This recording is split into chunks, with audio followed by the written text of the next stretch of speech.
Adrian Rabiot, Angel Di Maria will can Liverpool get the job done here in Paris tonight. Yeah, it's a wonderful competition. This is a brilliant fixture. Unai Emery, their jobs in recent years. Well, back heel by Firmino and an important Milner. Here's Salah. The kind of position last season, Steve, when he was scoring all of those goals where he would have gone for the opposite corner. Yeah, he changed his mind. This was a lovely ball by Milner. He was blocked off there, but then that was a nothing shot. Never going to squeeze anything past him from there. It's been a real fun. Neymar can power in here for Paris Saint-Germain. Clip one into Thiago Silva. Flag was up. Wouldn't have counted. But again, it's the 2-on-1 from the set piece that you talked about, Steve. Yeah, I just think they're vulnerable when it is 2-on-1 because you're outnumbered. You see, he was actually onside, Thiago Silva. He was Mbappe, he was offside running out. Never went in anyway, did Neymar looking to bend one in behind them. And Marquinhos was one of the players running in. Neymar's ball to Mbappe. Di Maria beaten away by Alisson. One of those dippers that the Liverpool goalkeeper had to make sure he judged just right. Yeah, I don't know whether it was going in. Let's have a look. Yeah, could have curled in the far post. Goalkeeper had to do that. Had to save it. Had to claw it away, as you said. Scored a beauty here, didn't he, to salvage against Napoli in an earlier group. Yeah, but you don't want to rely on things like that, do you?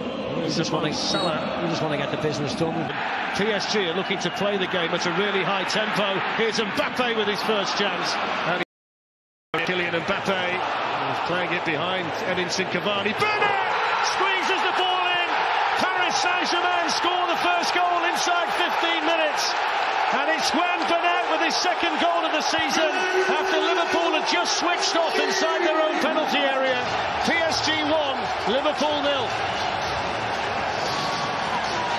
Liverpool thought he'd done the hard work by sniffing out the cross. But this is too easy, Fletch. Verratti on the ball like that, putting Mbappe in to define there, and then this is just lackadaisical, slow. The very best sides in the Champions League. Neymar looking to send Juan Bernat away down the left. Here's Kylian Mbappe, slides it through. Cavani couldn't get there, Robertson could. And then Marquinhos, here's Neymar, and Alisson gets a hold of it for Liverpool, but the warning signs were there again. Yeah, when they break, it's going to be dangerous, aren't they? Neymar puts Mbappe in. It's good goalkeeping by Alisson to get down at the feet of Cavani.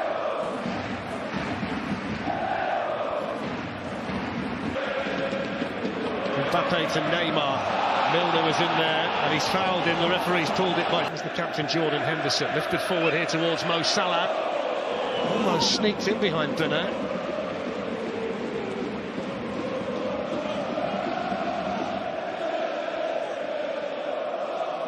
There's a nice run and a nice ball. Out away. It's a difficult chance though, Steve, isn't it? Even if he gets there. You wouldn't even call it a chance, Fletch. No. Kylian Mbappe. Cavani sprinting through the middle. Di Maria coming in as well. It's Neymar, and it's 2-0. They were ripped apart there, Liverpool, by the speed of the Paris Saint-Germain attack. And the finishing touch applied by Neymar, his 14th goal of the season. It's Paris Saint-Germain 2, Liverpool 0.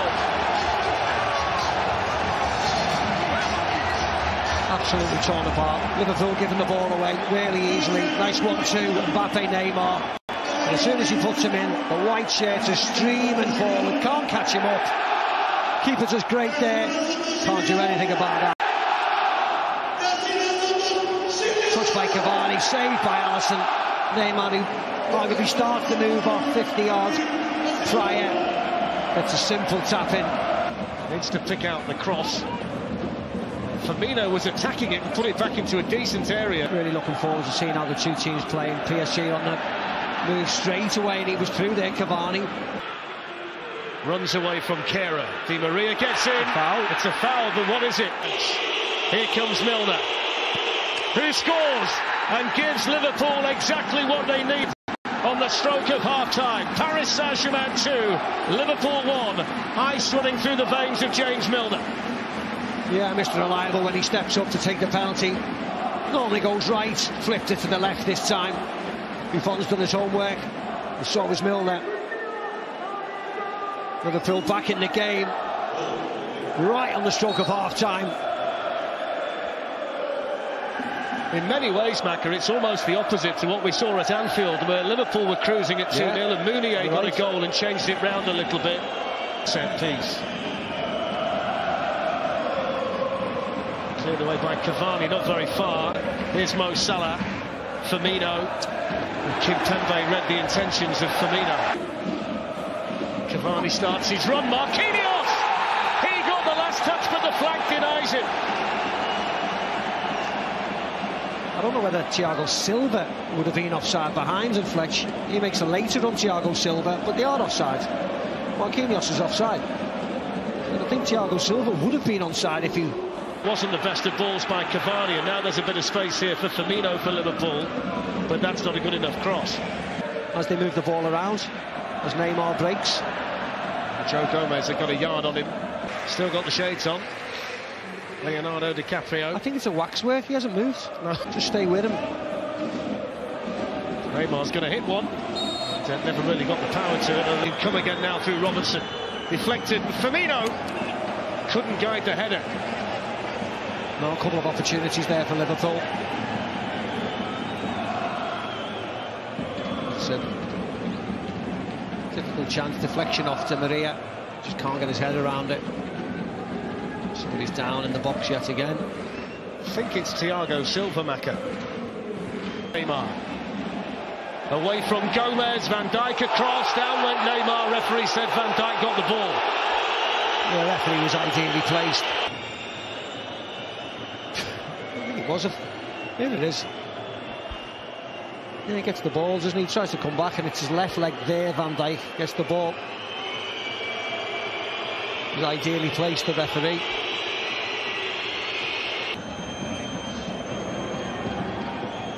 Mane takes on Kehrer, gets the crossing, but right kind of quality from the Liverpool corner. In towards Van Dijk, cleared as far as Henderson. Free kicker won't get it. Can Liverpool punish them? Here's Mo Salah. Thiago Silva's back on. Robertson wriggles in. Robertson's cross deflected. And here's James Milner. And it goes towards Firmino, and player warming up at the moment. Here's Naby Keita looking for Sadio Mane. Thiago Silva's radar is Sadio Mane. Lovely turn away from Kehrer. Robertson, can he find the delivery? Oh, that's all it was. With a more direct approach, good save, Alisson. It was Marquinhos powering in, and then Mbappe couldn't find the follow-up. Yeah, he just had to run and jump on everybody, didn't he? Because Liverpool and marking zonally. Lovren doesn't do enough, is it, to get across. Good header down into the ground. Loads of pace on it. Right at the keeper, and he makes a really smart save. Just a run on everybody. Happened so quickly. He's suffering from a bit of cramp now, I think, Marquinhos. He landed awkwardly, didn't he, after winning the header. Here comes Paris Saint-Germain with Mbappe. Takes on Robertson. Did ever so well, Robertson. Really well. You'll see a yellow card now for Sturridge, though, for the pullback earlier in the move. Yeah, rightly so. One of the easier ones for the referee tonight. You can see Robertson always wants him to go left. Always wants to go left. He knows he's got bodies behind him. Don't let him cut inside. Really good defending. And the fact that it's going to be Rabiot, who's your stereotypical holding midfield player, coming on for Mbappe. Well, there's the full-time whistle, and you can see the delight on the faces of the Paris Saint-Germain players and the coach Thomas Tuchel. It's their night tonight. Gianluigi Buffon had one of his quietest nights in the Champions League. All the scoring came in the first half. Juan Bernat with the first goal, Neymar with the second. Paris Saint-Germain and Liverpool for a game that could seriously alter the landscape of Group C. Liverpool start the night at the top, could end up in third place and could win it and sail into the last 16 if they repeat their performance of the opening night against the champions of France. With Dejan Lovren continuing alongside Virgil van Dijk, James Milner is also recalled. He's in for Xherdan Shaqiri.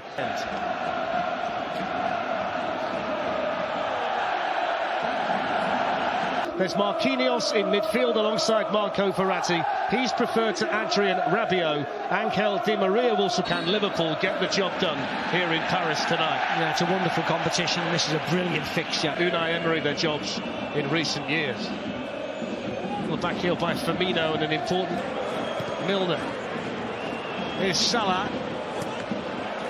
The kind of position last season, Steve, when he was scoring all of those goals where he would have gone for the opposite corner. Yeah, he changed his mind.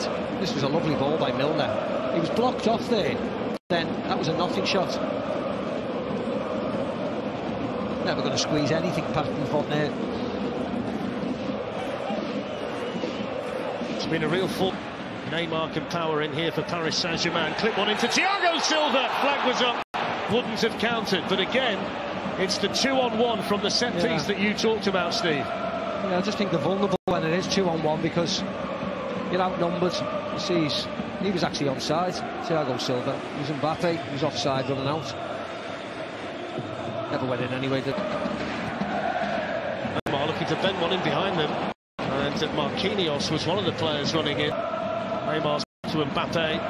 Di Maria. Beat by Alisson. One of those dippers that the Liverpool goalkeeper had to make sure he judged just right. Yeah, I don't know whether it was going in. Let's have a look. Yeah, could have curled in the far post. Goalkeeper had to do that. Save it, had to claw it away, as you said.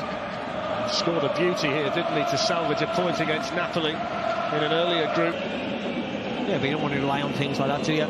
You just want to get the business done.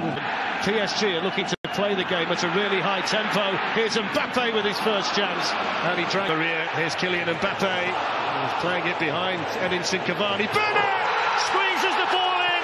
Paris Saint-Germain score the first goal inside 15 minutes. And it's Juan Bernat with his second goal of the season after Liverpool had just switched off inside their own penalty area. PSG 1, Liverpool 0. Liverpool thought he'd done the hard work by sniffing out the cross. But this is too easy, Fletch. Verratti on the ball like that, putting Mbappe in to define there, and then this is just lackadaisical, slow. The very best sides in the Champions League. Neymar looking to send Juan Bernat away down the left. Here's Kylian Mbappe, slides it through. Cavani couldn't get there, Robertson could. And then Marquinhos, here's Neymar, and Alisson gets a hold of it for Liverpool, but the warning signs were there again. Yeah, when they break, it's going to be dangerous, aren't they? Neymar puts Mbappe in. It's good goalkeeping by Alisson to get down at the feet of Cavani.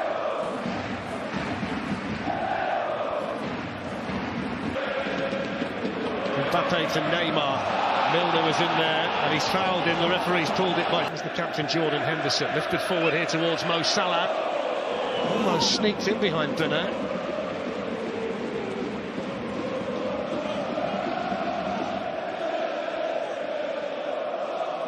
There's a nice run and a nice ball. Yard away. It's a difficult chance though, Steve, isn't it? Even if he gets there. You wouldn't even call it a chance, Fletch. No. Kylian Mbappe. Cavani sprinting through the middle. Di Maria coming in as well. It's Neymar, and it's 2-0. They were ripped apart there, Liverpool, by the speed of the Paris Saint-Germain attack. And the finishing touch applied by Neymar, his 14th goal of the season. It's Paris Saint-Germain 2, Liverpool 0. Absolutely torn apart. Liverpool giving the ball away really easily. Nice 1-2, Mbappe, Neymar. And as soon as he puts him in, the white shirts are streaming forward. Can't catch him up. Keeper just great there. Can't do anything about that. Touch by Cavani, saved by Alisson. Neymar, who arguably starts the move off 50 yards prior. It's a simple tap in. Needs to pick out the cross. Firmino was attacking it and put it back into a decent area. Really looking forward to seeing how the two teams play. PSG on the moved straight away and he was through there. Cavani runs away from Kehrer. Di Maria gets in. Foul. It's a foul, but what is it? Here comes Milner, who scores and gives Liverpool exactly what they needed on the stroke of half-time. Paris Saint-Germain 2, Liverpool 1. Ice running through the veins of James Milner. Yeah, Mr. Reliable when he steps to take the penalty. Normally goes right, flipped it to the left this time. Buffon's done his homework, and so was Milner. Liverpool back in the game, right on the stroke of half-time.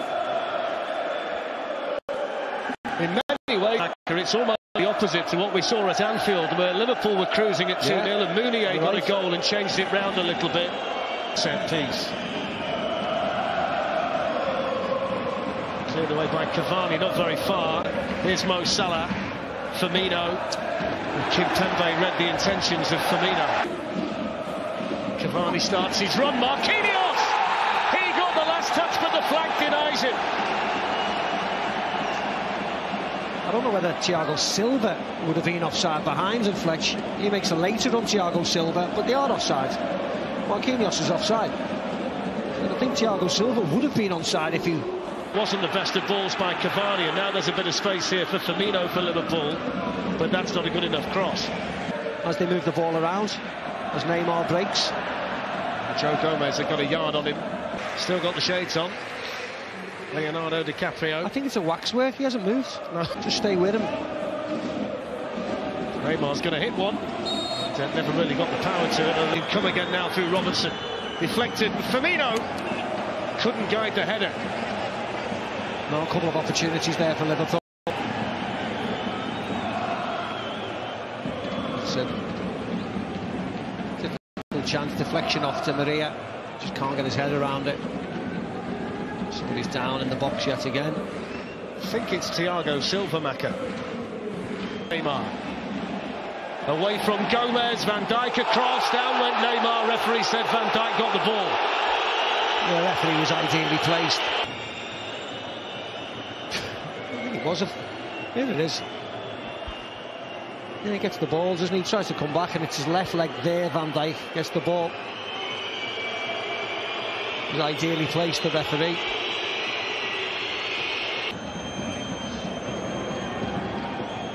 Mane takes on Kehrer, gets the crossing, but right kind of quality from the Liverpool corner. In towards Van Dijk, cleared as far as Henderson. Free kicker won't get it. Can Liverpool punish them? Here's Mo Salah. Thiago Silva's back on. Robertson wriggles in. Robertson's cross deflected. And here's James Milner. And it goes towards Firmino, and Claire warming up at the moment. Here's Naby Keita looking for Sadio Mane. Thiago Silva's radar is Sadio Mane. Lovely turn away from Kehrer. Robertson, can he find the delivery? Oh, that's all it was. Neymar with a more direct approach. Good save, Alisson. It was Marquinhos powering in, and then Mbappe couldn't find the follow-up. Yeah, he just had to run and jump on everybody, didn't he? Because Liverpool and marking zonally. Lovren doesn't do enough, is it, to get across. Good header down into the ground. Loads of pace on it. Right at the keeper, and he makes a really smart save.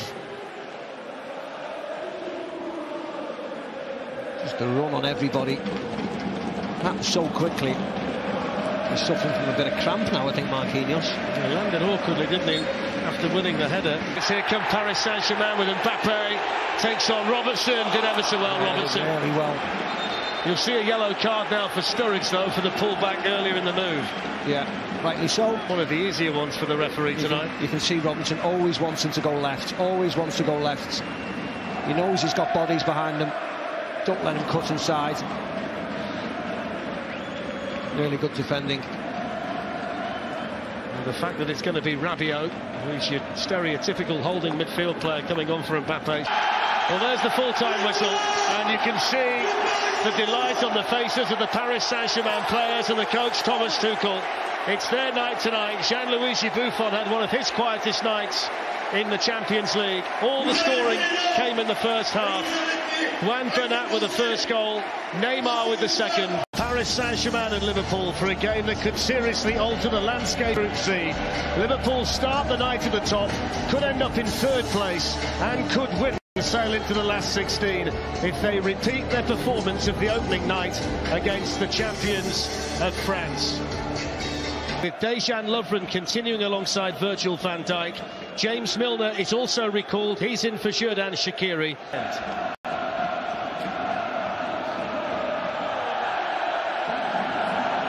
There's Marquinhos in midfield alongside Marco Verratti. He's preferred to Adrien Rabiot. Angel Di Maria will. Can Liverpool get the job done here in Paris tonight? Yeah, it's a wonderful competition. This is a brilliant fixture. Unai Emery, their jobs in recent years. The back heel by Firmino and an important Milner. Here's Salah. The kind of position last season, Steve, when he was scoring all of those goals where he would have gone for the opposite corner. Yeah, he changed his mind. This was a lovely ball by Milner. He was blocked off there, but then that was a nothing shot. Never going to squeeze anything past him from there. It's been a real fault. Neymar can power in here for Paris Saint-Germain. Clip one into Thiago Silva. Flag was up. Wouldn't have counted. But again, it's the 2-on-1 from the set piece that you talked about, Steve. Yeah, I just think they're vulnerable when it is 2-on-1 because you're outnumbered. You see, he was actually onside, Thiago Silva. He was Mbappe. He was offside running out. Never went in anyway, did Neymar looking to bend one in behind them. And Marquinhos was one of the players running in. Neymar's ball to Mbappe. Di Maria beaten away by Alisson. One of those dippers that the Liverpool goalkeeper had to make sure he judged just right. Yeah, I don't know whether it was going in. Let's have a look. Yeah, could have curled in the far post. Goalkeeper had to do that. Had to save it. Had to claw it away, as you said. Scored a beauty here, didn't he, to salvage a point against Napoli in an earlier group. Yeah, but you don't want to rely on things like that, do you? You just want to get the business done. PSG are looking to play the game at a really high tempo. Here's Mbappe with his first chance, and he dragged Maria. Here's Kylian Mbappe. He's playing it behind Edinson Cavani. Bernat squeezes the ball in. Paris Saint-Germain score the first goal inside 15 minutes. And it's Juan Bernat with his second goal of the season after Liverpool had just switched off inside their own penalty area. PSG 1, Liverpool 0. Yeah, Liverpool thought they'd done the hard work by sniffing out the cross. But this is too easy, Fletch. Verratti on the ball like that, putting Mbappe in. To define there, and then this is just lackadaisical. Slow. The very best sides in the Champions League. Neymar looking to send Juan Bernat away down the left. Here's Kylian Mbappe, slides it through. Cavani couldn't get there, Robertson could. And then Marquinhos. Here's Neymar. And Alisson gets a hold of it for Liverpool, but the warning signs were there again. Yeah, when they break, they're going to be dangerous, aren't they? Neymar puts Mbappe in. It's good goalkeeping by Alisson to get down at the feet of Cavani.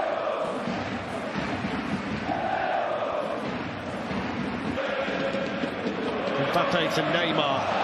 Milner was in there and he's fouled in. The referee's pulled it by the captain Jordan Henderson. Lifted forward here towards Mo Salah. Almost sneaked in behind Bernat.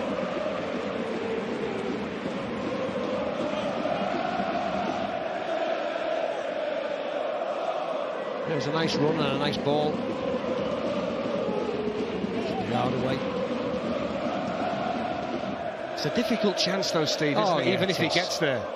You wouldn't even call it a chance, Fletch. No. Kylian Mbappe. Cavani sprinting through the middle. Di Maria coming in as well. It's Neymar, and it's 2-0. They were ripped apart there, Liverpool, by the speed of the Paris Saint-Germain attack. And the finishing touch applied by Neymar, his 14th goal of the season. It's Paris Saint-Germain 2, Liverpool 0. Absolutely torn apart. Liverpool giving the ball away really easily. Nice 1-2, Mbappe, Neymar. And as soon as he puts him in, the white shirts are streaming forward. Can't catch him up. Keeper just great there. Can't do anything about that. touch by Cavani, saved by Alisson. Neymar, who arguably starts the move off 50 yards prior. It's a simple tap in. Needs to pick out the cross. Firmino was attacking it and put it back into a decent area. Really looking forward to seeing how the two teams play. PSG on the move straight away, and he was through there, Cavani. Runs away from Kera. Di Maria gets in. Foul. It's a foul, but what is it? Here comes Milner, who scores and gives Liverpool exactly what they needed on the stroke of half-time. Paris Saint-Germain 2, Liverpool 1. Ice running through the veins of James Milner. Yeah, Mr. Reliable when he steps up to take the penalty. Normally goes right, flipped it to the left this time. Buffon's done his homework, and so was Milner. Liverpool back in the game, right on the stroke of half-time. In many ways, Macca, it's almost the opposite to what we saw at Anfield, where Liverpool were cruising at 2-0 and Meunier got a goal and changed it round a little bit. Set piece. Cleared away by Cavani, not very far. Here's Mo Salah. Firmino. Kimpembe read the intentions of Firmino. Cavani starts his run. Marquinhos! He got the last touch, but the flag denies it. I don't know whether Thiago Silva would have been offside behind and Fletch. He makes a later on Thiago Silva, but they are offside. Marquinhos is offside. I think Thiago Silva would have been onside if he... Wasn't the best of balls by Cavani, and now there's a bit of space here for Firmino for Liverpool, but that's not a good enough cross. As they move the ball around, as Neymar breaks. Joe Gomez had got a yard on him. Still got the shades on. Leonardo DiCaprio. I think it's a waxwork, he hasn't moved. No. Just stay with him. Neymar's going to hit one.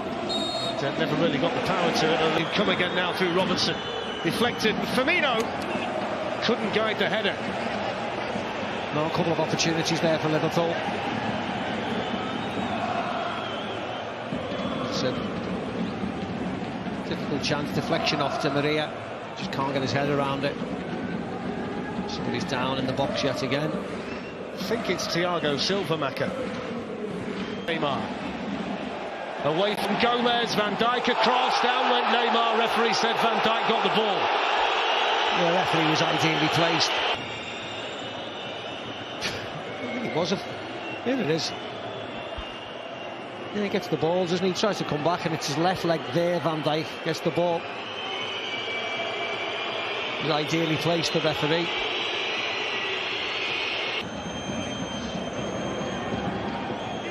Mane takes on Kera, gets the crossing, but right kind of quality from the Liverpool corner. In towards Van Dijk, cleared as far as Henderson. Free kicker won't get it. Can Liverpool punish them? Here's Mo Salah. Thiago Silva's back on. Robertson wriggles in. Robertson's cross deflected. And here's James Milner. And it goes towards Firmino, and Claire warming up at the moment. Here's Naby Keita looking for Sadio Mane. Thiago Silva's radar is Sadio Mane. Lovely turn away from Kera. Robertson, can he find the delivery? Oh, that's all it was. Neymar with a more direct approach. Good save, Alisson. It was Marquinhos powering in, and then Mbappe couldn't find the follow-up. Yeah, he just had to run and jump on everybody, didn't he? Because Liverpool are marking zonally. Lovren doesn't do enough, is it, to get across. Good header down into the ground. Loads of pace on it. Right at the keeper, and he makes a really smart save. Just a run on everybody. Happens so quickly. He's suffering from a bit of cramp now, I think, Marquinhos. He landed awkwardly, didn't he, after winning the header. Here come Paris Saint-Germain with Mbappe. Takes on Robertson. Did ever so well, Robertson. Really well. You'll see a yellow card now for Sturridge, though, for the pullback earlier in the move. Yeah, rightly so. One of the easier ones for the referee tonight. You can see Robinson always wants him to go left. Always wants to go left. He knows he's got bodies behind him. Don't let him cut inside. Really good defending. And the fact that it's going to be Rabiot, who's your stereotypical holding midfield player, coming on for Mbappe. Well, there's the full-time whistle, and you can see the delight on the faces of the Paris Saint-Germain players and the coach Thomas Tuchel. It's their night tonight. Gianluigi Buffon had one of his quietest nights in the Champions League. All the scoring came in the first half. Juan Bernat with the first goal, Neymar with the second. Paris Saint-Germain and Liverpool for a game that could seriously alter the landscape of Group C. Liverpool start the night at the top, could end up in third place and could win it and sail into the last 16 if they repeat their performance of the opening night against the champions of France. With Dejan Lovren continuing alongside Virgil van Dijk, James Milner is also recalled. He's in for Xherdan Shaqiri.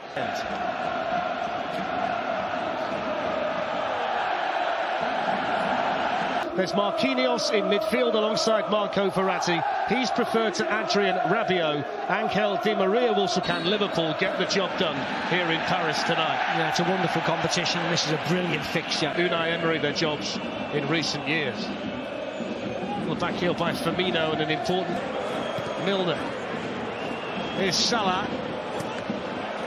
The kind of position last season, Steve, when he was scoring all of those goals where he would have gone for the opposite corner. Yeah, he changed his mind. This was a lovely ball by Milner. He was blocked off there, but then that was a nothing shot. Never going to squeeze anything past Buffon there. It's been a real fun. Neymar can power in here for Paris Saint-Germain. Clip one into Thiago Silva. Flag was up. Wouldn't have counted. But again, it's the 2-on-1 from the set piece that you talked about, Steve. Yeah, I just think they're vulnerable when it is 2-on-1 because you're outnumbered. You see, he was actually onside, Thiago Silva. He was Mbappe, he was offside running out. Never went in anyway, did Neymar looking to bend one in behind them. And Marquinhos was one of the players running in. Neymar's ball to Mbappe. Di Maria beaten away by Alisson. One of those dippers that the Liverpool goalkeeper had to make sure he judged just right. Yeah, I don't know whether it was going in. Let's have a look. Yeah, could have curled in the far post. Goalkeeper had to do that. Had to save it. Had to claw it away, as you said. Scored a beauty here, didn't he, to salvage a point against Napoli in an earlier group. Yeah, but you don't want to rely on things like that, do you? You just want to get the business done. PSG are looking to play the game at a really high tempo. Here's Mbappe with his first chance. And he drank Maria. Here's Kylian Mbappe. He's playing it behind Edinson Cavani. Bernat squeezes the ball in. Paris Saint-Germain score the first goal inside 15 minutes. And it's Juan Bernat with his second goal of the season after Liverpool had just switched off inside their own penalty area. PSG 1, Liverpool 0. Liverpool thought they'd done the hard work by sniffing out the cross. But this is too easy, Fletch. Verratti on the ball like that, putting Mbappe in. So they're fine there, and then this is just lackadaisical. Slow. The very best sides in the Champions League. Neymar looking to send Juan Bernat away down the left. Here's Kylian Mbappe, slides it through. Cavani couldn't get there, Robertson could. And then Marquinhos, here's Neymar, and Alisson gets a hold of it for Liverpool, but the warning signs were there again. Yeah, when they break, it's going to be dangerous, aren't they? Neymar puts Mbappe in. It's good goalkeeping by Alisson to get down at the feet of Cavani.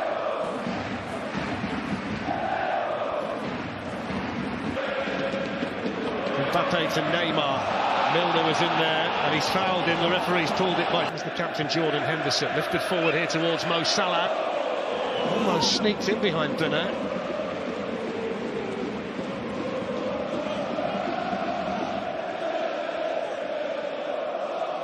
There's a nice run and a nice ball. Out away. It's a difficult chance though, Steve, isn't it? Even if he gets there. You wouldn't even call it a chance, Fletch. No. Kylian Mbappe. Cavani sprinting through the middle. Di Maria coming in as well. It's Neymar, and it's 2-0.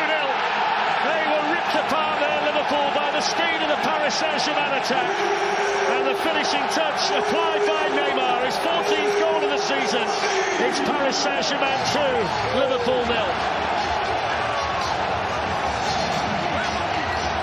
Absolutely torn apart. Liverpool giving the ball away really easily. Nice 1-2, Mbappe, Neymar. And as soon as he puts him in, the white shirts are streaming forward, can't catch him up. Keeper just great there, can't do anything about that. Touched by Cavani, saved by Alisson. Neymar, who arguably starts the move off 50 yards prior. It's a simple tap in. Needs to pick out the cross. Firmino was attacking it and put it back into a decent area. Really looking forward to seeing how the two teams play. PSG on the move straight away, and he was through there, Cavani. Runs away from Kehrer. Di Maria gets in. Foul. It's a foul, but what is it? Here comes Milner, who scores and gives Liverpool exactly what they needed on the stroke of half-time. Paris Saint-Germain 2, Liverpool 1. Ice running through the veins of James Milner. Yeah, Mr. Reliable when he steps up to take the penalty. Normally goes right, flipped it to the left this time. Buffon's done his homework, and so was Milner. Liverpool back in the game, right on the stroke of half-time. In many ways, Macca, it's almost the opposite to what we saw at Anfield, where Liverpool were cruising at 2-0 and Mounier got a goal and changed it round a little bit. Set piece. Cleared away by Cavani, not very far. Here's Mo Salah, Firmino. Kimpembe read the intentions of Firmino.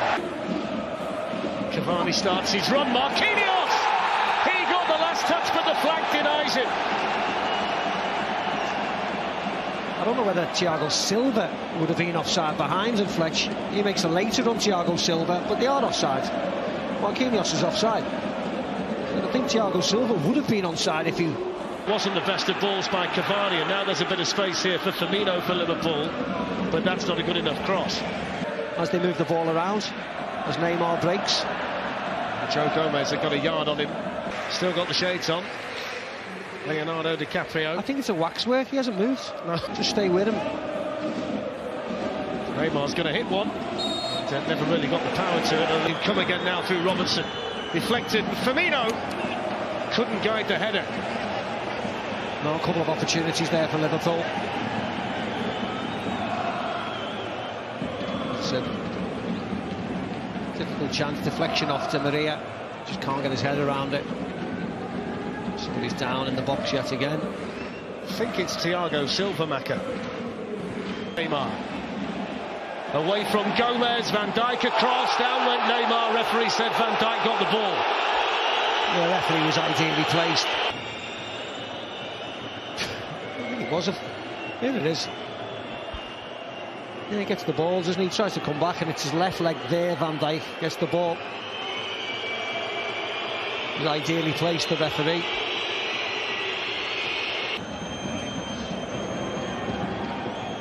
Mane takes on Kehrer, gets the crossing, but right kind of quality from the Liverpool corner. In towards Van Dijk, cleared as far as Henderson. Free kicker won't get it. Can Liverpool punish them? Here's Mo Salah. Thiago Silva's back on. Robertson wriggles in. Robertson's cross deflected. And here's James Milner. And it goes towards Firmino, and Claire warming up at the moment.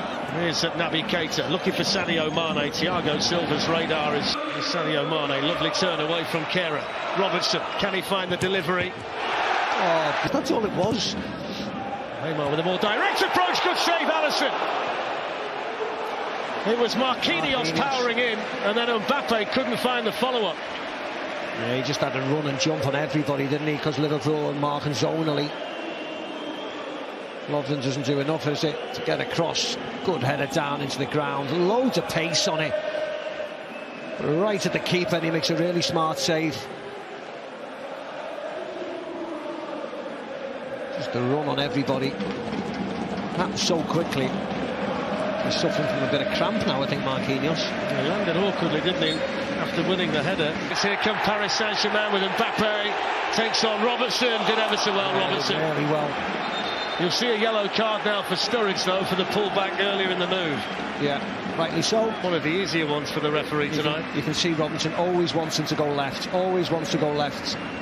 He knows he's got bodies behind him. Don't let him cut inside. Really good defending.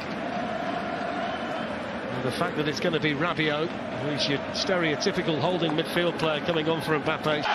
Well, there's the full-time whistle, and you can see the delight on the faces of the Paris Saint-Germain players and the coach Thomas Tuchel. It's their night tonight. Gianluigi Buffon had one of his quietest nights in the Champions League. All the scoring came in the first half. Juan Bernat with the first goal, Neymar with the second. Paris Saint-Germain and Liverpool for a game that could seriously alter the landscape of Group C. Liverpool start the night at the top, could end up in third place and could win it and sail into the last 16 if they repeat their performance of the opening night against the champions of France. With Dejan Lovren continuing alongside Virgil van Dijk, James Milner is also recalled. He's in for Xherdan Shaqiri.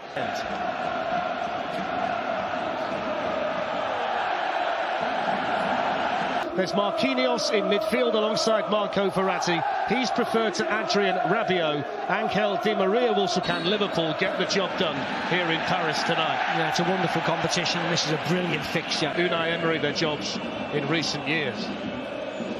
Back heel by Firmino and an important Milner. Here's Salah. The kind of position last season, Steve, when he was scoring all of those goals where he would have gone for the opposite corner. Yeah, he changed his mind. This was a lovely ball by Milner. He was blocked off there, but then that was a nothing shot. Never going to squeeze anything past him from there. It's been a real fun. Neymar can power in here for Paris Saint-Germain. Clip one into Thiago Silva. Flag was up. Wouldn't have counted. But again, it's the 2-on-1 from the set piece that you talked about, Steve. Yeah, I just think they're vulnerable when it is 2-on-1 because you're outnumbered. You see, he was actually onside. Thiago Silva. He was Mbappe. He was offside running out. Never went in anyway, did Neymar looking to bend one in behind them. And Marquinhos was one of the players running in. Neymar's ball to Mbappe. Di Maria beaten away by Alisson. One of those dippers that the Liverpool goalkeeper had to make sure he judged just right. Yeah, I don't know whether it was going in. Let's have a look. Yeah, could have curled in the far post. Goalkeeper had to do that. Had to save it. Had to claw it away, as you said. Scored a beauty here, didn't he, to salvage a point against Napoli in an earlier group. Yeah, but you don't want to rely on things like that, do you? You just want to get the business done. PSG are looking to play the game at a really high tempo. Here's Mbappe with his first chance, and he dragged Maria. Here's Kylian Mbappe. He's playing it behind Edinson Cavani. Bernat squeezes the ball in. Paris Saint-Germain score the first goal inside 15 minutes. And it's Juan Bernat with his second goal of the season after Liverpool had just switched off inside their own penalty area. PSG 1, Liverpool 0. Liverpool thought they'd done the hard work by sniffing out the cross. But this is too easy, Fletch. Verratti on the ball like that, putting Mbappe in. To define there, and then this is just lackadaisical. Slow, slow, slow. The very best sides in the Champions League. Neymar looking to send Juan Bernat away down the left. Here's Kylian Mbappe, slides it through. Cavani couldn't get there, Robertson could. And then Marquinhos. Here's Neymar. And Alisson gets a hold of it for Liverpool, but the warning signs were there again. Yeah, when they break, it's going to be dangerous, aren't they? Neymar puts Mbappe in. It's good goalkeeping by Alisson to get down at the feet of Cavani.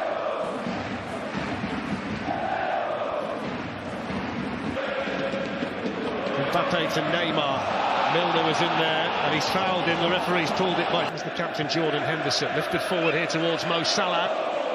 Almost sneaked in behind Bernat.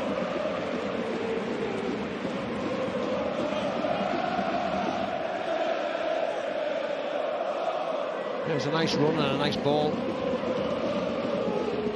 Keep it out away. It's a difficult chance though, Steve, isn't it? Yeah, even if he gets there. You wouldn't even call it a chance, Fletch. No. Kylian Mbappe. Cavani sprinting through the middle. Di Maria coming in as well. It's Neymar, and it's 2-0. They were ripped apart there, Liverpool, by the speed of the Paris Saint-Germain attack. And the finishing touch applied by Neymar, his 14th goal of the season. It's Paris Saint-Germain 2, Liverpool 0. Absolutely torn apart. Liverpool giving the ball away really easily. Nice 1-2, Mbappe, Neymar. And as soon as he puts him in, the white shirts are streaming forward. Can't catch him up. Keeper just great there. Can't do anything about that. Touched by Cavani, saved by Alisson. Neymar, who arguably starts the move off 50 yards prior. It's a simple tap in. Needs to pick out the cross. Firmino was attacking it and put it back into a decent area. Really looking forward to seeing how the two teams play. PSG on the move straight away, and he was through there, Cavani. Runs away from Kera. Di Maria gets in. Foul. It's a foul, but what is it? Here comes Milner, who scores and gives Liverpool exactly what they needed on the stroke of half-time. Paris Saint-Germain 2, Liverpool 1. Ice running through the veins of James Milner. Yeah, Mr. Reliable when he steps up to take the penalty. Normally goes right, flipped it to the left this time. Buffon's done his homework, and so was Milner. Liverpool back in the game, right on the stroke of half-time. In many ways, Macca, it's almost the opposite to what we saw at Anfield, where Liverpool were cruising at 2-0 and Mounier got a goal and changed it round a little bit. Set piece. Cleared away by Cavani, not very far. Here's Mo Salah. Firmino. Kimpembe read the intentions of Firmino. Cavani starts his run. Marquinhos! He got the last touch, but the flag denies him. I don't know whether Thiago Silva would have been offside behind him, Fletch. He makes a later run, Thiago Silva, but they are offside. Marquinhos is offside. And I think Thiago Silva would have been onside if he... Wasn't the best of balls by Cavani, and now there's a bit of space here for Firmino for Liverpool, but that's not a good enough cross. As they move the ball around, as Neymar breaks.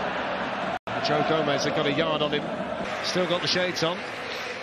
Leonardo DiCaprio. I think it's a waxwork, he hasn't moved. No. Just with him. Neymar's going to hit one. Never really got the power to it. He'll come again now through Robertson. Deflected. Firmino couldn't guide the header. No, a couple of opportunities there for Liverpool.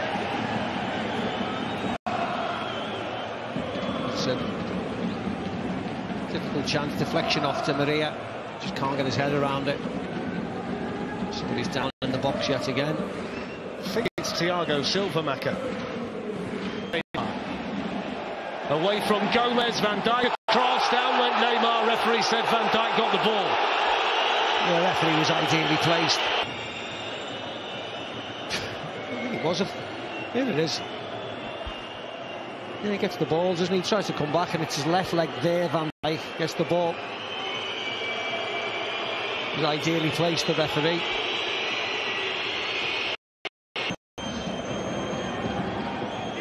Mane takes on Kera, gets the crossing, but right kind of quality from the Liverpool corner. In towards Van Dijk, cleared as far as Henderson.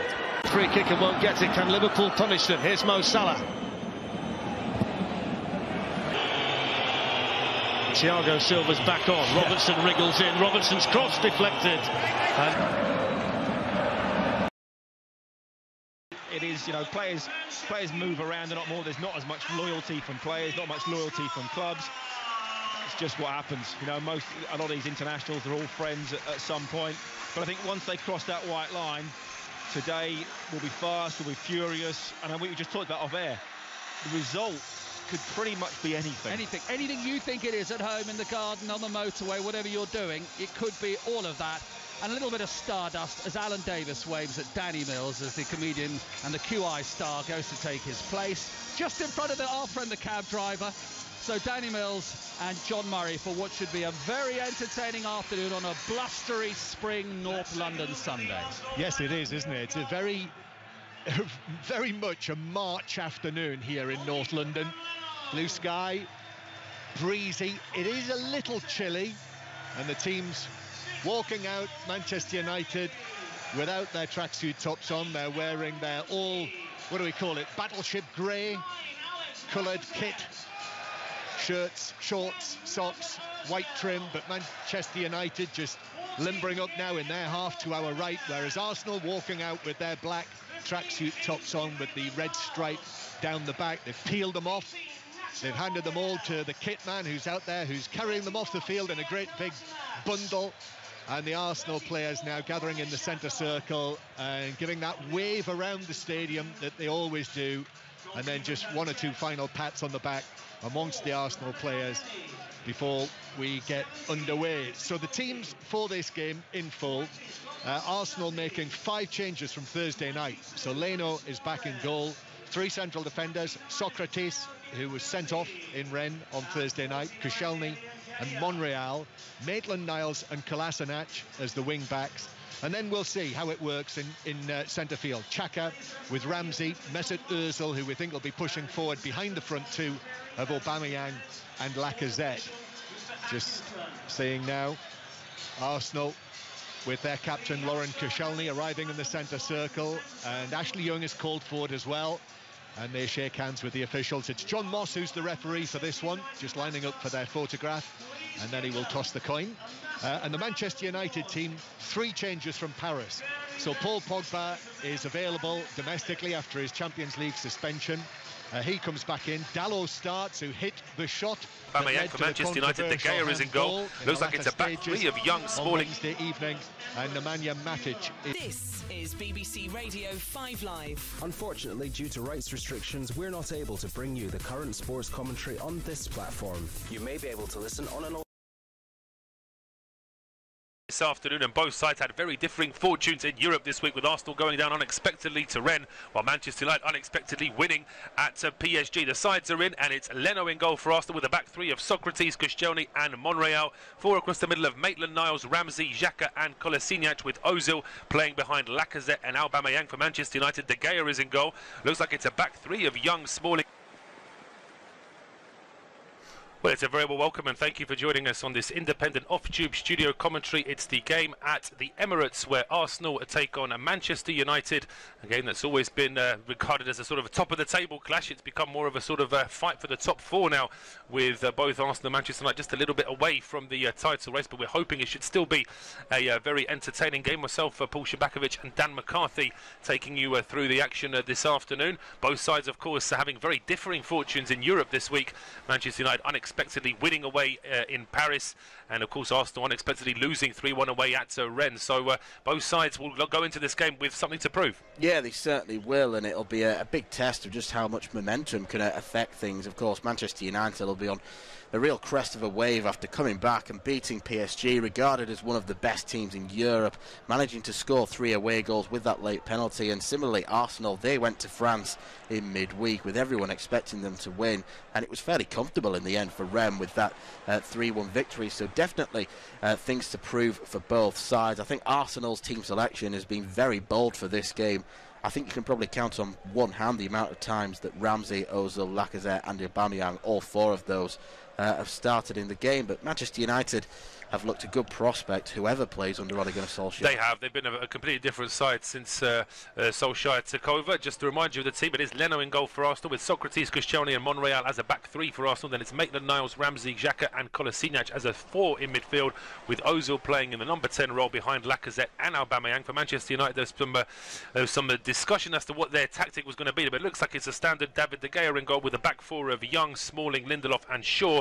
Then it's a midfield 4 of Dalot, Fred, Matic and Pogba, with Rashford and Lukaku as the 2 up front. We'll see if that's exactly how it plays out. In the meantime, it is Arsenal trying to push forward now. Socrates' ball doesn't quite reach Lacazette though, but the clearance from Pogba goes straight to Koscielny. He then finds Xhaka, and now it's Ozil rolls the ball back here to Monreal, and he finds Kolasinac in a bit of space on the left-hand side. He goes back in towards Monreal.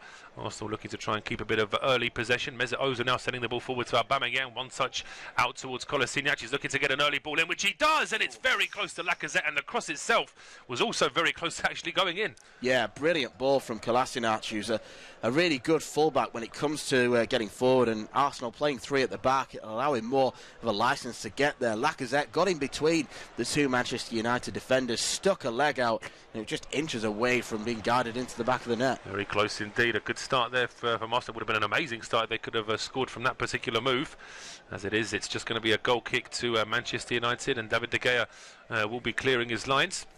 Unai Emery has never beaten Manchester United as a manager. 2 draws and 2 defeats so far, so we'll see if it will be 5th time lucky for him as the challenge comes in from Aaron Ramsey, dispossessing Marcus Rashford. It's a throw on to Manchester United on their left hand side.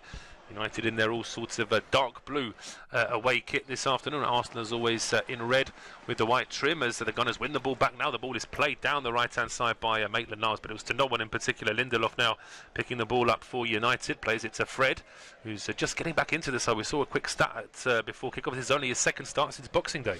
Yeah, he's probably been one of the biggest flops of the season in terms of the fact that they paid £52 million for him, and by the time it got to around November, December time, it was almost as if he was unwanted. Maybe Mourinho making a point that he wasn't his signing, but there's a necessity for him to play because they've had a lot of injuries in recent weeks, and it's a great chance for him to show what he can really do. There must be a player in there if they're willing to spend that money on him. Of course, absolutely. He has started the season and then he just fell out of the side very quickly. He was struggling to get on the bench at one point for Manchester United, but it's a free kick to Arsenal now.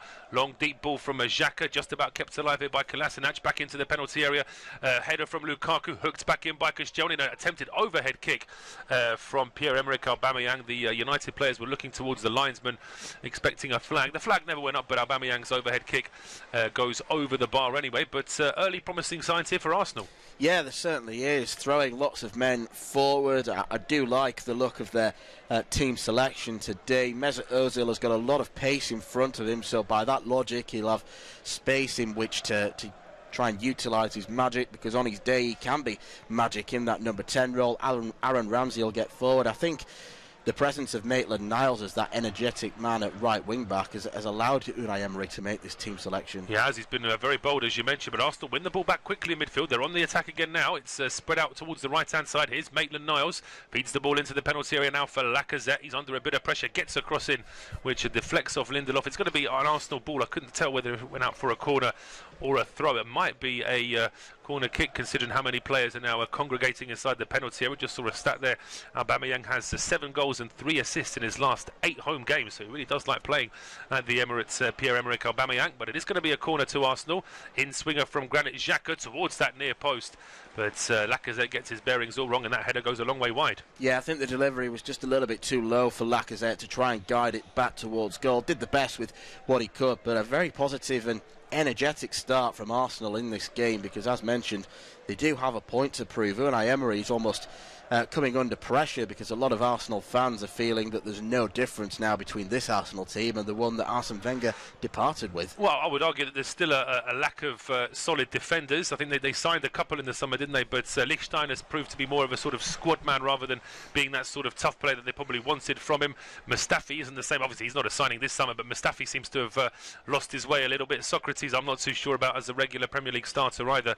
And he's gone with Monreal in a back three today. Monreal is a midfielder who's become a left back as far as I'm concerned, so putting him in a back three is always a bit of a risk. Yeah, it is a little bit disjointed at the back. Of course, Koscielny you'd regard as one of the better defenders, but coming back from long-term injury, age isn't really on his side. I think Arsenal have really missed Rob Holding since he got injured. He established himself as a first-choice defender, and he wasn't perfect, but I think he's probably the best of an average bunch. He was coming on though, yeah, he was getting better. Holding, he was using the experience, but now a great chance for Arsenal as Kolasinac fills the ball down the left-hand side. Aubameyang breaks into the box, he's forced out wide, and then it's a really bad ball from Aubameyang. I'm assuming that was a cross that he's just completely overhit, but he had 2 Arsenal teammates to aim for in the box, and that ball has gone straight out for a goal kick. Yeah, it's good strong defending from Chris Smalling. Initially I thought it might have been a foul. He was maybe manhandling Aubameyang too much. He was onside. It was Lindelof that was playing him on as well, but I don't think the ball quite had enough zip on it for Aubameyang, and he almost ran in front of it, and it allowed Smalling to get across. And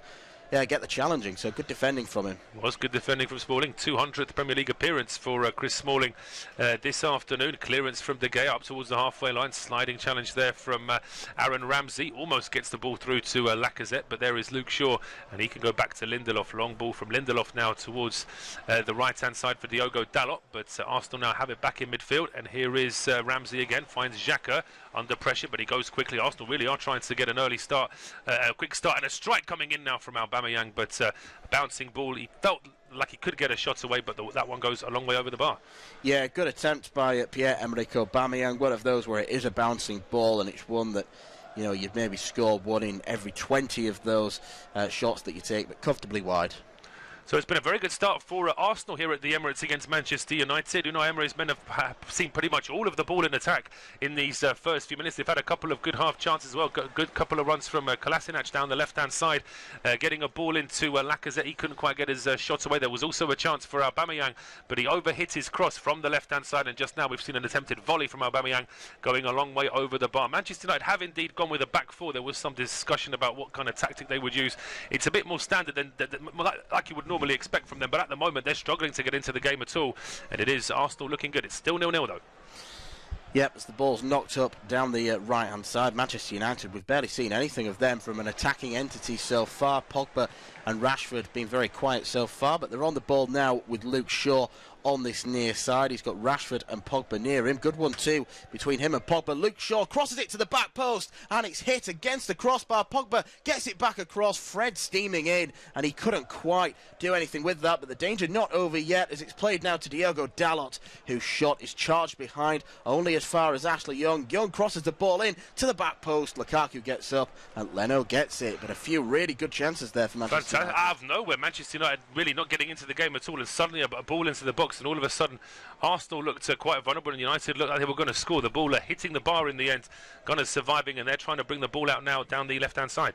Yep, they're coming forward again. This time it's Aaron Ramsey down the middle, and Ainsley Maitland-Niles can try and attack as well. Lacazette peeled over to this near side. Ramsey and Lacazette. Space opens up for him. Can he find a ball in the box? Ozil tries to just thread a very delicate one in for Aubameyang. Ozil gets it back though after it was initially cleared. Ramsey will then strike it from distance. That takes a massive deflection, and that one's gone out for a corner kick as well. So an entertaining start to this game.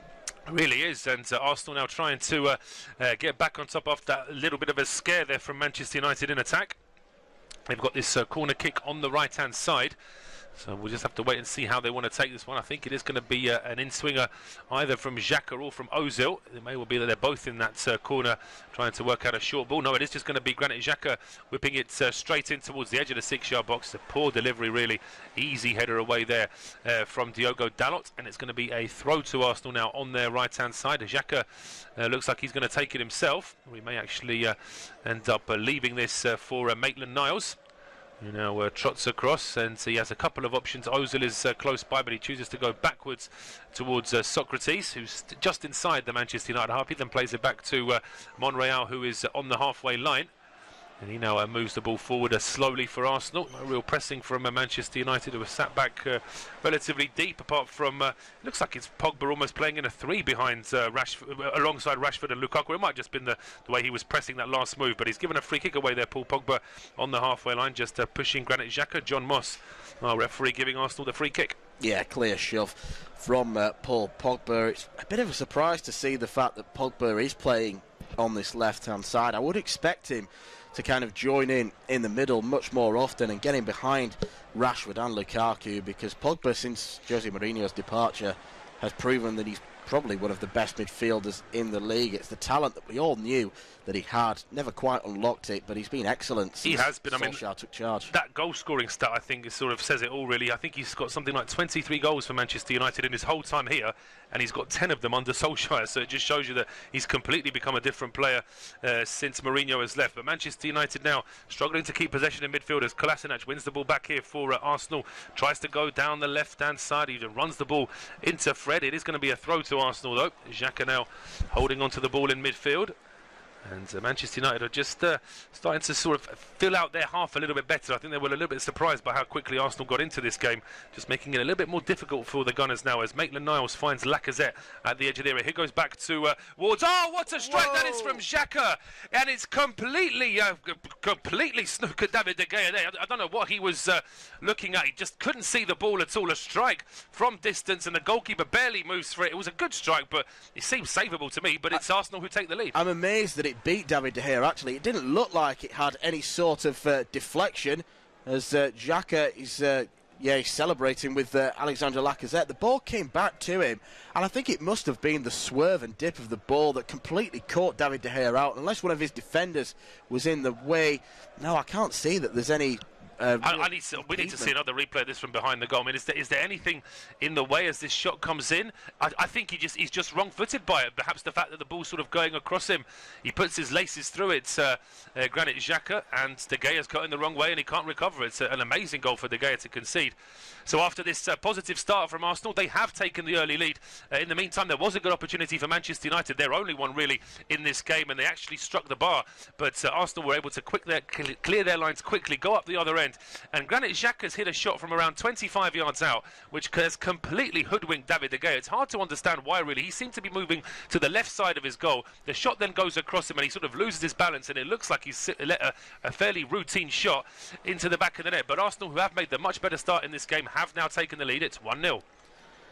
Yeah, they have made the better start in this game, and it is a deserved lead from, I say, an unlikely source. It's his 4th Premier League goal this season, which is his best goal-scoring campaign. A much maligned player at times, Granit Xhaka, but one that I think has made improvements this season in his all-round game. And it was a good, firm, powerful strike, but David De Gea, a keeper of his quality, for me, should not be being beaten by that strike. It was powerful, and it's just another example of these modern balls and the way that they dip and swerve throughout the air when players strike them. But Xhaka, well renowned for his shooting from distance. Perhaps he should have been closed down a little bit quicker by the Manchester United players. A poor goal all round. He almost looked a little bit embarrassed when that goal. Obviously he was celebrating it, but he wasn't sort of jumping up in the air because he knew that was a lot of that goal was down to De Gea just making a complete error. Yeah, and it's not often we see mistakes from him. De Gea stepped across to his left-hand side just as the strike went in, and the way that Xhaka struck across the ball, it means that it curled out to the other side, and De Gea just couldn't quite get back down to his right-hand side in time. Well, he's trying to read his sort of hand gestures there. He's sort of saying he was moving, and then he sort of did a ball shape as if to say that maybe what you were referring to, Dan, that it seems maybe there was some movement on the ball. It doesn't seem like it moved too much in the air when it was struck, but for whatever reason, De Gea just didn't read the movement of the ball at all, and that's something that Arsenal may want to try and capitalise on, because if he's got a bit of doubt about how the ball is moving in the air, I'd take a few more shots at him. Yeah, you certainly would, and Xhaka won't need any second invitation to do that. So any space that opens up around 25 yards out, I think he'll be having another go. There's no doubt that he'll be encouraged by the crowd to have a strike from distance after scoring that. So that's a potential avenue for Arsenal to explore. Certainly is. 15 minutes gone then at the Emirates. It's Arsenal 1, Manchester United 0 in this final game of the Premier League weekend. I was going to say it's the 30th weekend, but of course some sides have not quite played their 30 games yet. But it's getting close to very much to the business end of the season now, as the Gunners are trying to put a bit of pressure here on Manchester United. A bit of a late challenge there on Matic. The referee John Moss isn't too concerned though, and the loose ball now ends up with Mesut Ozil. Arsenal can go on the attack again. Ozil finds Lacazette at the edge of the area, who breaks into the box. Lacazette with a left-footed strike. It loops up off a challenge off Smalling and Young, and in the end the ball ends up with David De Gea. But maybe Lacazette just taking a bit too long there. Yeah, I think he did take one touch too long. He did very well to make sure the space opened up for him. Maybe it's going with his left foot, not quite as confident had it been on his other peg, but as he went to strike it, the deflection looped up in the air, and David De Gea might still be a bit shell-shocked by conceding that goal. So any time Arsenal can put him under pressure, they should do. Absolutely, that's what the Gunners need to do, and they'll certainly be looking to do that, although the ball over the top this time from Monreal is far too long. It goes over the head of Lacazette, and it's back with Lindelof. He goes towards the right-hand side for Ashley Young. He's into the Arsenal half. We need to see more possession for Manchester United now in attack. Young finds Lukaku. Arsenal were looking for an offside, no flag, and then there's a ball going into Rashford, no flag there either, but that's a very good header there from Maitland-Niles, just comfortably heading it back towards goalkeeper Leno. Yeah, I think Ainsley Maitland-Niles did really well there, and I think he really suits this right wing-back slot because he's been tried and tested in a number of positions as a winger, a central midfielder, a bog-standard right-back. I think this wing-back combines all his abilities really well. As we just have another look at the replay of Lukaku hitting the post and how quickly that game could have changed because Manchester United were piling the pressure on Arsenal. And again, in that move, we saw their vulnerabilities at the back. He certainly did, and another stat there that I really enjoyed seeing about Lukaku, that he scored 6 goals in his last 3 games. He's been involved in 6 goals in the last 3 games, and before that he had 6 in his previous 30. So again, another player who, to begin with, didn't look like he was always going to be in Solskjaer's plans, but he's come on, and he's come on really well now. Yeah, and I think it's a case of him taking advantage of some of the injuries, because if Anthony Martial and Jesse Lingard had have continued playing in the vein that they did, I still think Lukaku would have been sat on the bench right now or only utilised for certain games. So he's come in and looked a better player for it. And it just goes to prove how, you know, you can have a squad of players, however good they might be. If you've got a good coach that believes in you and believes in an attacking philosophy, you'll get good football from it. Absolutely, yeah. If you've got a coach that actually is worried about coaching rather than defending his legacy in every interview that he gives, then you certainly have more of a chance. But it's a very long injury list for Manchester United. Sanchez, Herrera, Lingard, Mata, Jones, Martial, Darmian, Valencia. A lot of players out for Manchester United at the moment, and the fact that they got through that game against PSG really is nothing short of miraculous. But they are trying to get on the attack now. Ball played towards the edge. A good header from Dalot towards Lukaku at the edge of the area. He heads it down to Rashford, who breaks into the box on the right-hand side. He gets across it. Socrates heads it away, but not too far. It may still drop to Luke Shaw. Shaw then stabs it forward towards Pogba. Pogba at the edge of the area, rolls it back. It's going to be picked up here by Fred, who gets a shot away, and it's off the post. Really good effort there from the Brazilian. He sort of a daisy cutter with the left foot. Leno was diving across, and it's off the post.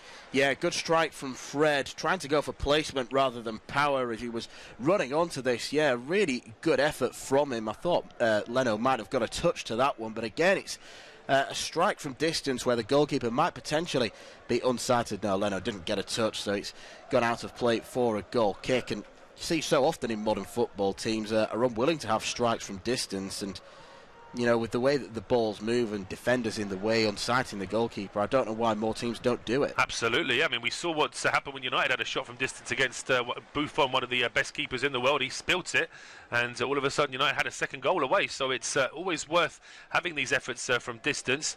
Always better to keep them low rather than high as well for a bouncing ball for a goalkeeper to deal with. But Arsenal on the attack again now with Socrates. He rolls the ball to Maitland-Niles. Maitland-Niles' ball into the box is quickly swept away by Victor Lindelof. Back towards the halfway line. Xhaka has dropped back for Arsenal to pick this one up. And the Swiss international then pings the ball out towards the left-hand side. Drops straight onto the left foot of Kolasinac. Superb ball there from Xhaka. Kolasinac under a bit of pressure, having to go back towards the halfway line now for Monreal. Here is Granit Xhaka again. And he finds Ozil, who's dropped a bit deeper this time. He goes out towards the right-hand side. Maitland-Niles then trying to feed the ball into Aubameyang. Probably gave his teammate a little bit too much to do there. And it's out for a goal kick to Manchester United.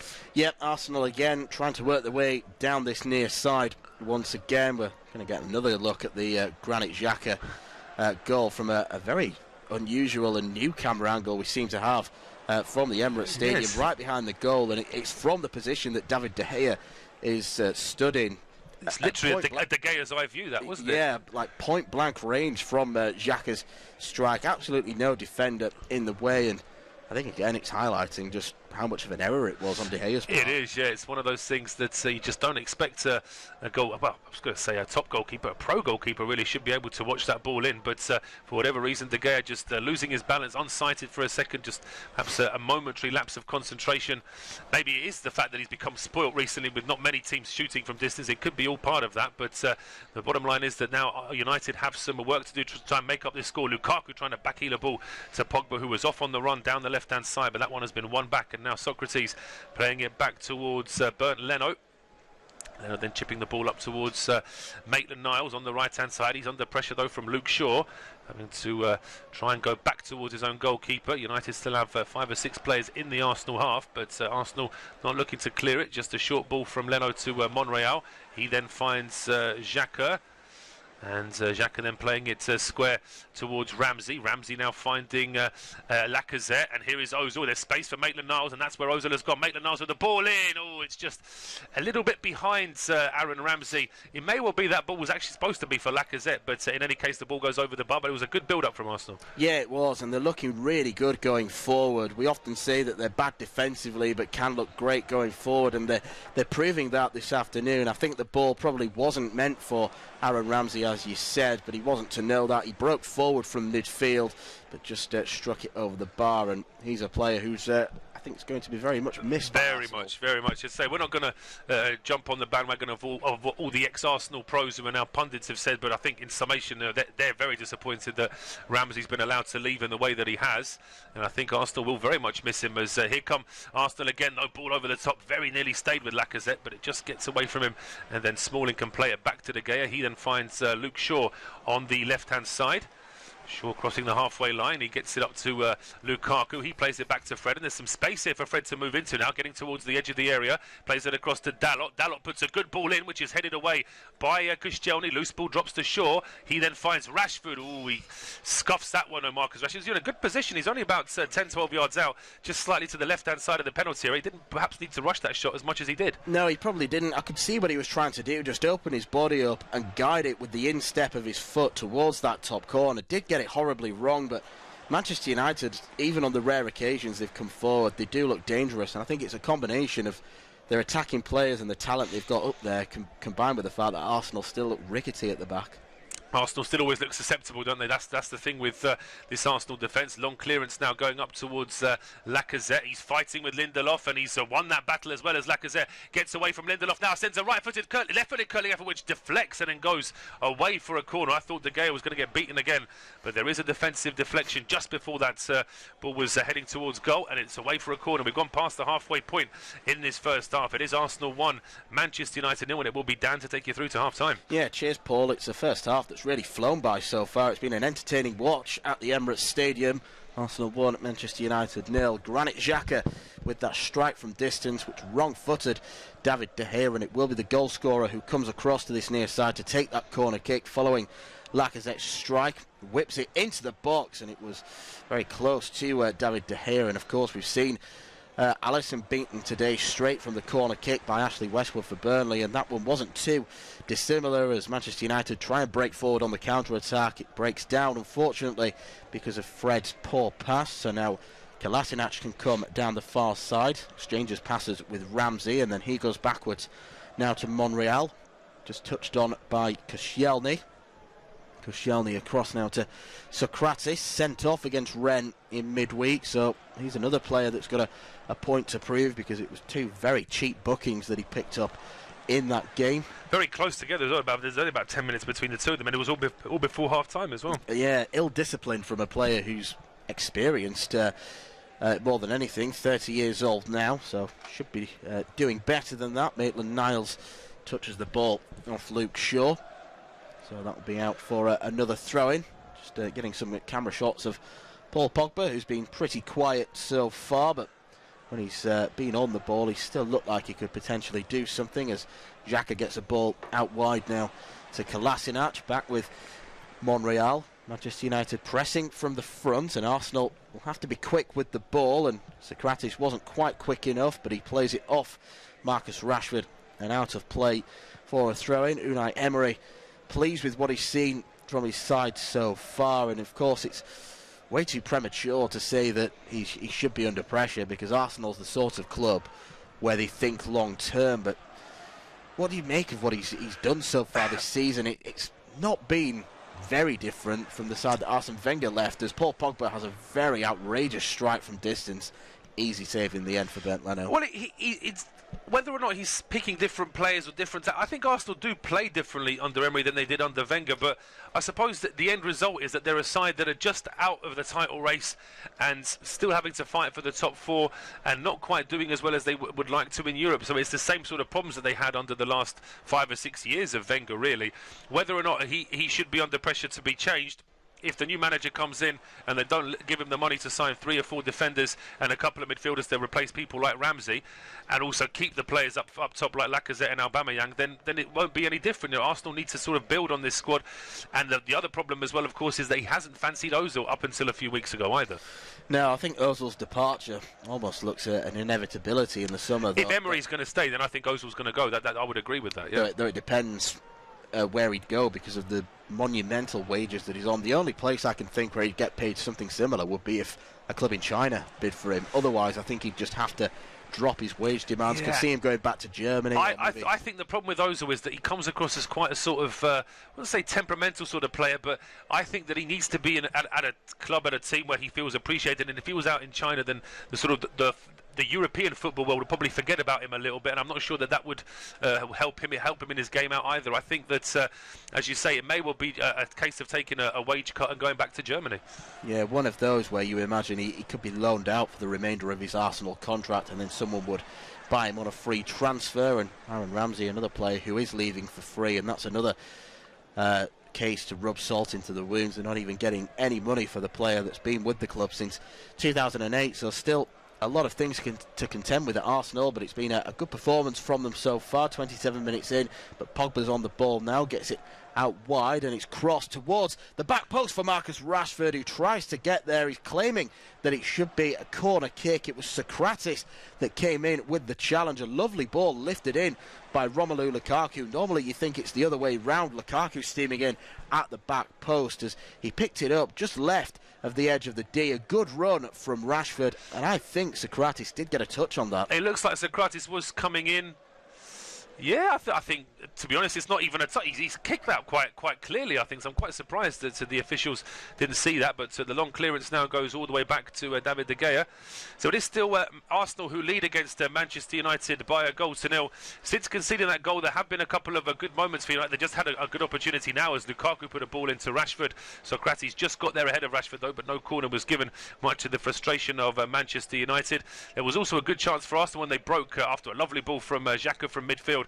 Down the right-hand side, but eventually the shot coming in went over the bar after a deflection.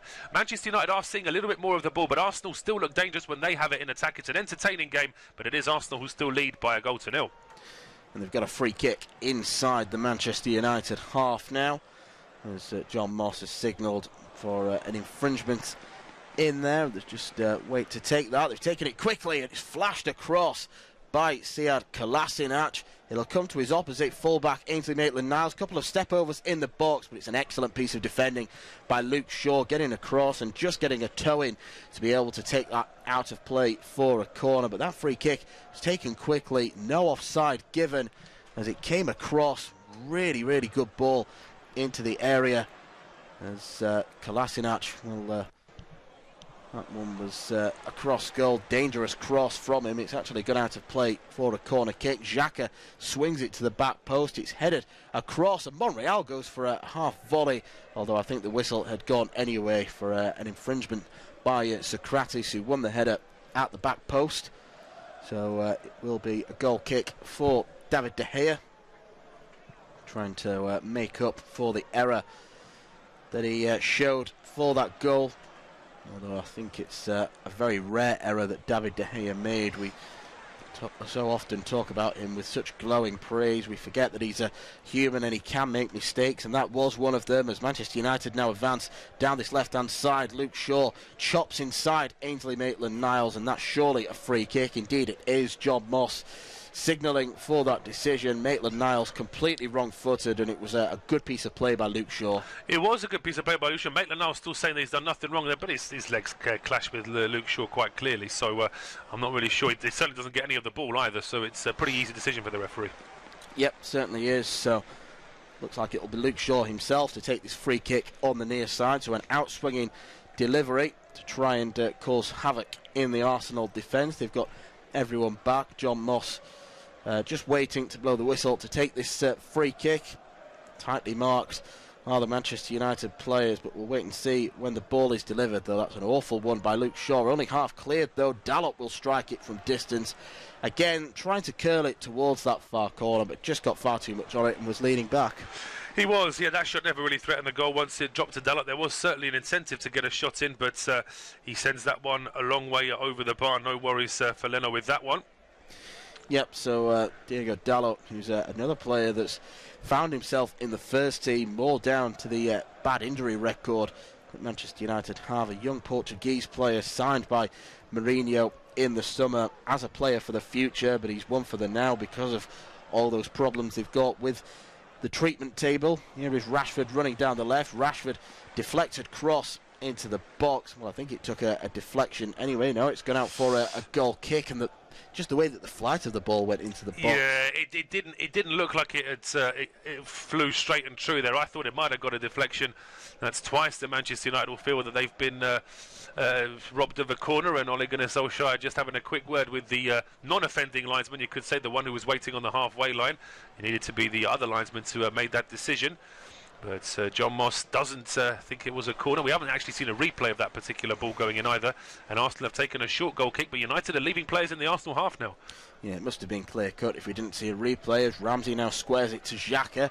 Xhaka advances over halfway, plays the ball to the left for Kolasinac. Arsenal coming forward quickly. Lacazette's there to receive it short, and it's now with Xhaka once again. Out to Kolasinac. Kolasinac then flicks it for Mesut Ozil. Ozil back to Xhaka, just going in that triangle on the left side. The three left-footed players in the ranks for Arsenal, and then Xhaka happy to go back, and Arsenal just being patient with their build-up play at the moment. Koscielny now to Sokratis. Sokratis just turns and goes backwards, and well, it's disciplined, if a little bit devoid of adventure. Koscielny now across to Monreal. Monreal again to Ozil. Ozil's got Kolasinac. He's very, very advanced, as he has been all game. Ozil being chased by Fred to Kolasinac. Good ball through to Ozil. Can he keep it in play? Well, the flag has gone up for an offside anyway, so a bit of a disappointing end to that piece of build-up play, as Ozil is so often in and out of the side he's in today. Which he's level there. Yeah, he is level. It's Smalling that's playing him on, so a little bit unfortunate. Mesut Ozil. Disappointing there. I'm hoping that when VAR comes in, linesmen will wait before they make decisions like that, because of course VAR can always correct an offside decision, but if the linesman puts his flag up and the referee stops play, well then you can't correct that. So that's something that we're seeing it in the Champions League actually, where linesmen are perhaps a little bit quick to call offsides, that they need to try and wait a little bit, I think. Yeah, I don't think anyone quite knows what's going to happen when VAR comes in, because we've seen it so controversially used in the Champions League. I thought it worked. I thought in the World Cup it actually worked really well. It did. I mean, it seems to have diminished a bit. Yeah, I mean, there were a couple of. I mean, in the World Cup there were a couple of strange ones. That a couple of handballs that were given. I mean, Harry Kane, of course, was wrestled in every corner against Tunisia. No penalty was given. We'll come back to that though, because here come Arsenal. Yep, here is Lacazette. Goes for a strike from the edge of the box. He looked like he was slipping as he went for that shot as well, and in a little bit of anguish as he's back up to his feet now. Received the ball back from Aubameyang, and I don't think there was any foul awarded. No, by John I think Moss. he's probably just losing his bat. We'll just see as he gets the shot away. Yeah, he's falling over himself, and then Young comes into him, so there's absolutely no foul there at all. Just to finish up on VR, obviously it's not perfect, and there will still be controversy, but hopefully the sort of farce that we saw in the game at the Etihad yesterday with VAR just wouldn't happen. Yeah, because it was a ridiculous goal to allow, and so cruel on Watford after holding Manchester City for the first half, a minute into the second period, when Raheem Sterling was clearly offside, as Arsenal looked to try and win the ball high up the field, and Lindelof doesn't cover himself in glory. He has to rely on a covering challenge from Matic. Matic does really well into Pogba. Pogba just gets himself into a bit of a awkward situation. Xhaka then guilty of the foul on him, a hot-headed character in the middle. John Moss signalling for that free kick. Poor touch from Pogba. And it is a foul from Xhaka. I mean, he doesn't get the ball. The fact he might be holding the ball and showing the referee that he's got it, but he never got the ball in that challenge, I don't think. Yeah, it's a bit of an unnecessary one as well, because there were so many players covering Pogba and he wasn't really in control of the ball. So a free kick now, which has been taken quickly. Here is Rashford. Rashford has Lukaku in front of him. It's a good run by Romelu Lukaku. Carries it into the box around Bernd Leno. Can he square it across? No, he can't quite. Dalot will rescue it by the byline, and then with the outside of his foot puts a cross into the area, headed at the back post by Sokratis. Matic coming and joining in now before Arsenal can finally get it away. Wonderful strong play from Romelu Lukaku. It just didn't quite fall for them. No, it didn't. I mean, it looked at one stage as though Lukaku wasn't going to be able to bring the ball in himself. Then it looked like he might be able to score himself. He did really well to hold on to it when he gets in between the two defenders. He outmuscles Monreal and Socrates. Then it's a good challenge from Leno to try and stop him. And eventually the ball just dragged across the 6-yard box and no one in a United shirt could get near it. Yeah, good save from Leno as well. Yeah, initially the save from Leno, and then Lukaku, well, he had to just try anything because he needed to get that ball across, and it was neither a shot nor an effective cross to Dalot at the far post, who did his best to try and rescue something, but it didn't come about. So still 36.5 minutes in, Arsenal 1, Manchester United 0. Granit Xhaka, the difference between the two sides, his goal after 12 minutes in this independent off-tube studio commentary. Ole Gunnar Solskjaer, though, still looks like a man very calm and in control of the situation. Doesn't often look like someone who panics on the sideline, and that probably radiates across to the players as now they come forward with Pogba. Pogba looked like he was wiped out there by Socrates, and I think the advantage was initially played by John Moss, but there was nothing to it, so Socrates picks up a yellow card for that. And again, it looks like Pogba was just too quick for him. It does. I mean, we'll see from this replay now, as Pogba's getting towards the ball, he's clearly closest to it. Socrates then, well, he doesn't touch him, does he? I mean, Pogba brings his leg down and kicks Socrates in the back, but Socrates' leg doesn't make any contact with Pogba at all. No, it doesn't. And then there was a bit of a trip on Monreal, which I think the Arsenal fans were a bit unhappy about. Yeah, it's one of those borderline ones, really, as Socrates picks up his 9th booking of the season. Certainly someone who is no stranger to getting into disciplinary trouble. It's one of those where some referees will regard that as a foul and some won't because there was no contact made. Some think that the intent was there to make the foul, as Shaw delivers one towards the back post looking for Smalling. He was all over Kolasinac.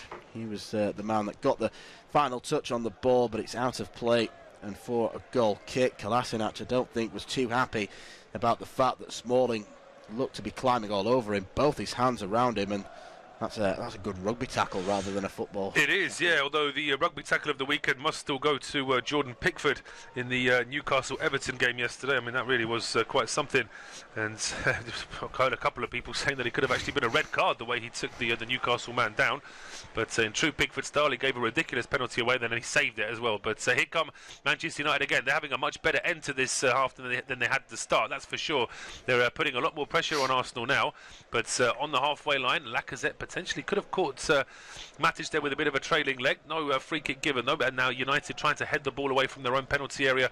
Loose ball though picked up now by Kolasinac, and then he gets it to Lacazette, but his ball forward to Ozil was a little bit overhit. Good header there on the halfway line from Koscielny though to keep Arsenal in possession, and now it's with Xhaka. He finds Aaron Ramsey. Ramsey's off down the left hand side. He finds Kolasinac, edge of the area. Kolasinac now finding a pass at the edge of the, but there was an offside flag that stops all of that, and we'll have to wait and see because this linesman has a bit of previous for not giving for giving an incorrect offside decision, so we'll see if there was anything in this one.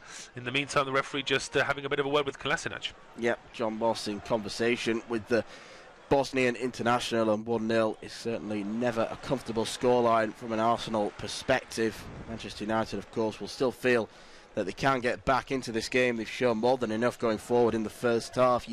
You'd almost arguably say that in terms of getting forward, Manchester United have probably just about been the better side, but it is Arsenal that have got that goal. I think so. I think if you were to add up the whole half, I think you'd probably say that United have looked just as good, if not better, in attack. Arsenal certainly had a much better start, but now the amount of times United have been in and around the Arsenal penalty area, you would argue it's starting to go in their favour. And here they come down the left-hand side. Yep, Shaw motoring forward. He's got Rashford on the outside, finds Rashford, who pulls the ball back across, looking for Lukaku. Cleared away by Koscielny, out for a throw-in. Again, just highlighting the pace that Manchester United have got, particularly down that left. Rashford and Shaw, there aren't many quicker combinations than that in the Premier League. Well, there won't be many defenders that can keep up with them either. That's the point, isn't it? That they are really very, very quick. And Arsenal, I wouldn't say they're hanging on here, but United now go forward again with Dalot. Yeah, Lukaku reverses a ball back to him, but the touch wasn't great, although Koscielny has taken that one out just for a corner kick, complaining at the decision, but he just didn't quite have the legs to be able to prevent that one from going for a corner kick. So 5 minutes before the end of this first half, and it is a flurry for Manchester United. It will be Ashley Young that goes across to take this corner kick. The captain for Manchester United today, playing at right back as he has been doing for the past couple of years now. What can Young do with this set piece? Arguably a bigger side as well, Manchester United. So they should be effective from these corners. Swung in by Young, headed up in the air by Aubameyang. Back out to Young. Good touch from him, but Ramsey is all over him and challenging him, and Ramsey robs Young of possession, and now Arsenal can come forward on the counter-attack. Ramsey has got Ozil ahead of him. He's got Aubameyang one side, plays it forward now, looking for Mesut Ozil, who was caught offside by the linesman. And to be honest, if you want a player to be running down that flank, I don't think Ozil's the man you'd pick in this Arsenal side. No, but let's see if he was offside in Mesut Ozil. He's not, I don't think, from that angle. I mean, it's not the best angle, and it's quite a long way away from the sort of camera angle that we have, but I would say he's level there, and considering this linesman's had a bit of previous in this first half already, we'd need to see the older digital ruler there to be sure exactly whether he was offside or not. Yeah, I think Ozil's quite unlucky there, but maybe Ramsey could have looked into the middle for Aubameyang, who would have been a better bet going forward. Yeah, I mean, you make the point that United are looking much better now. Arsenal are looking more disjointed, so as United have improved, actually Arsenal have actually got a bit worse as well.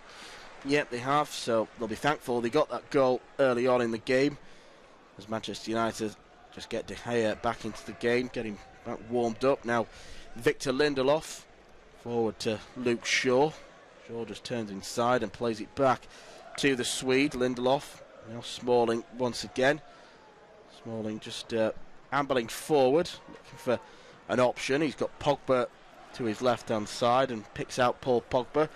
Takes a touch and then goes over halfway, lifts one up for Lukaku with his left foot, who heads it on, and Pogba, I think he would have had to have been roadrunner to try and get onto that one. Rashford was already offside, so just not quite working at the moment for Manchester United, but there is still that potential there for them. No, there is. They need to take encouragement from the way they've played in the last 15 minutes of this first half, and if they can come out in the same frame of mind in the second half, then you would back them to get a goal in this game. Whether or not they can stop Arsenal scoring, well, they've certainly stopped Arsenal from playing in the last 10 or 15 minutes, although here come the Gunners now potentially with the ball from Ozil to Aubameyang.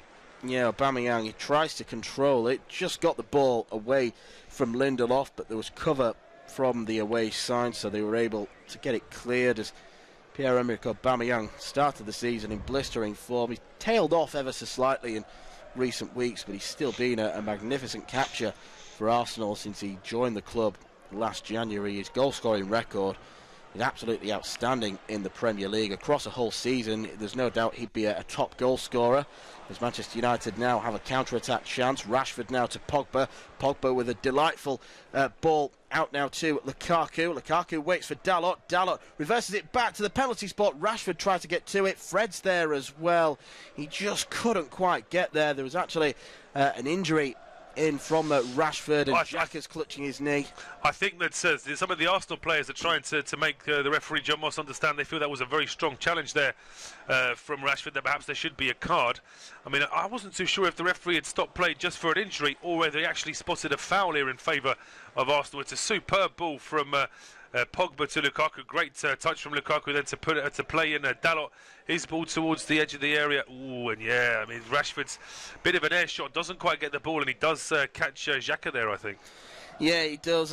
It's one of those where I can't see it being a foul. I just think it's a 50-50. Xhaka flew in as well, and to be fair to him, it's great defending to get the ball away, and it's just a case of two players going for the ball, and it's one of those that's going to hurt either way. Yeah, it certainly is. As we see another replay of that ball from Pogba, it really was superb, taken down by Lukaku, and then it's Rashford just catching Xhaka there after the block from Xhaka. Rashford's still in trouble as well, though. He's getting his right leg checked over as well.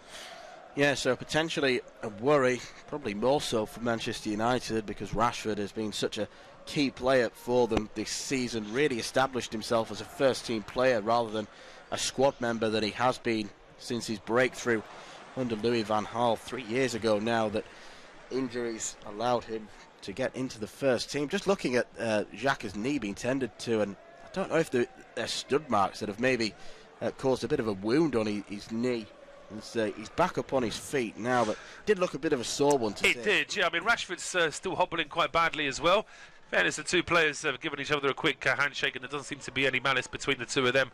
I think looking back, it probably, I'm not sure if it has been given as a free kick, but I would agree that it was a fair fight for the ball, and it certainly wasn't any delayed reaction from Rashford. He was going for it, and it was just a great block from Xhaka that stopped him from getting on the end of that. But I think all in all, it's going to be a free kick to Arsenal just inside there, or it might have even been a drop ball. But in any case, we've got about a minute of injury time to go. We might get a bit longer actually, because the injury time started as the two players are still being checked over. Yeah, 2 minutes was given. We've played a minute and 22 seconds of that, and I say played, the ball has been out in touch for the most of it. So Rashford and Xhaka looks like they'll be okay, and I think it's probably come at an ideal time in that the break is about to come, so they'll be able to get in to the dressing room at half time and try and see if they're okay. I think they should be. It's just one of those impact injuries where running it off probably is the best method of curing it, as Lacazette has been caught offside high up the park as well after a long ball was knocked forward.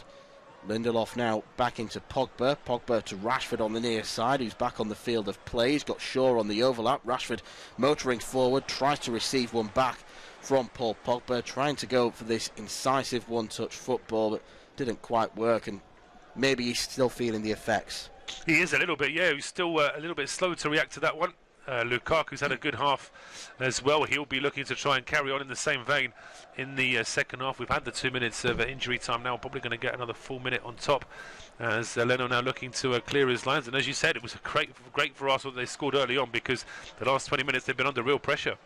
Yep, they certainly have been under an awful lot of pressure. So that injury with Xhaka and Rashford has just allowed the game to die off a little bit just before the end of this first half. Taken down by Dalot, knocks it forward long into Lukaku. Lukaku reverses it now to Fred, who gets it out wide to Shaw. It's probably going to be the last chance that Manchester United have before half-time. Rashford going for a crossfield pass a la Pogba, but gets that one horribly wrong and only releases Kolasinac in doing so. Kolasinac going forward, and he looks for a crossfield pass as well, which is way overhit and out for a throw-in on this near side, and that probably will be that for the first half. Unai Emery applauding the intent, but the execution certainly wasn't good enough from Kolasinac on that occasion, as it's been a good half of football so far. It's probably warranted more than the one goal that we've seen. Particularly Manchester United will feel unfortunate they've only scored one, as Fred now goes down under a challenge by Granit Xhaka, who, like his teammate Socrates, who's been booked, isn't any stranger to the referee's notebook, so he might have to be careful. It's a free kick. I think he's given a bit too much injury time now, John. I was thinking about the fact that we lost 2 minutes of play for injury time at the end of the half, and now we've had a full 2 minutes on top of that. But now it is half-time at the Emirates. It is Arsenal 1, Manchester United 0 after a strike from Granit Xhaka, and myself and Dan will be back for you in 15 minutes.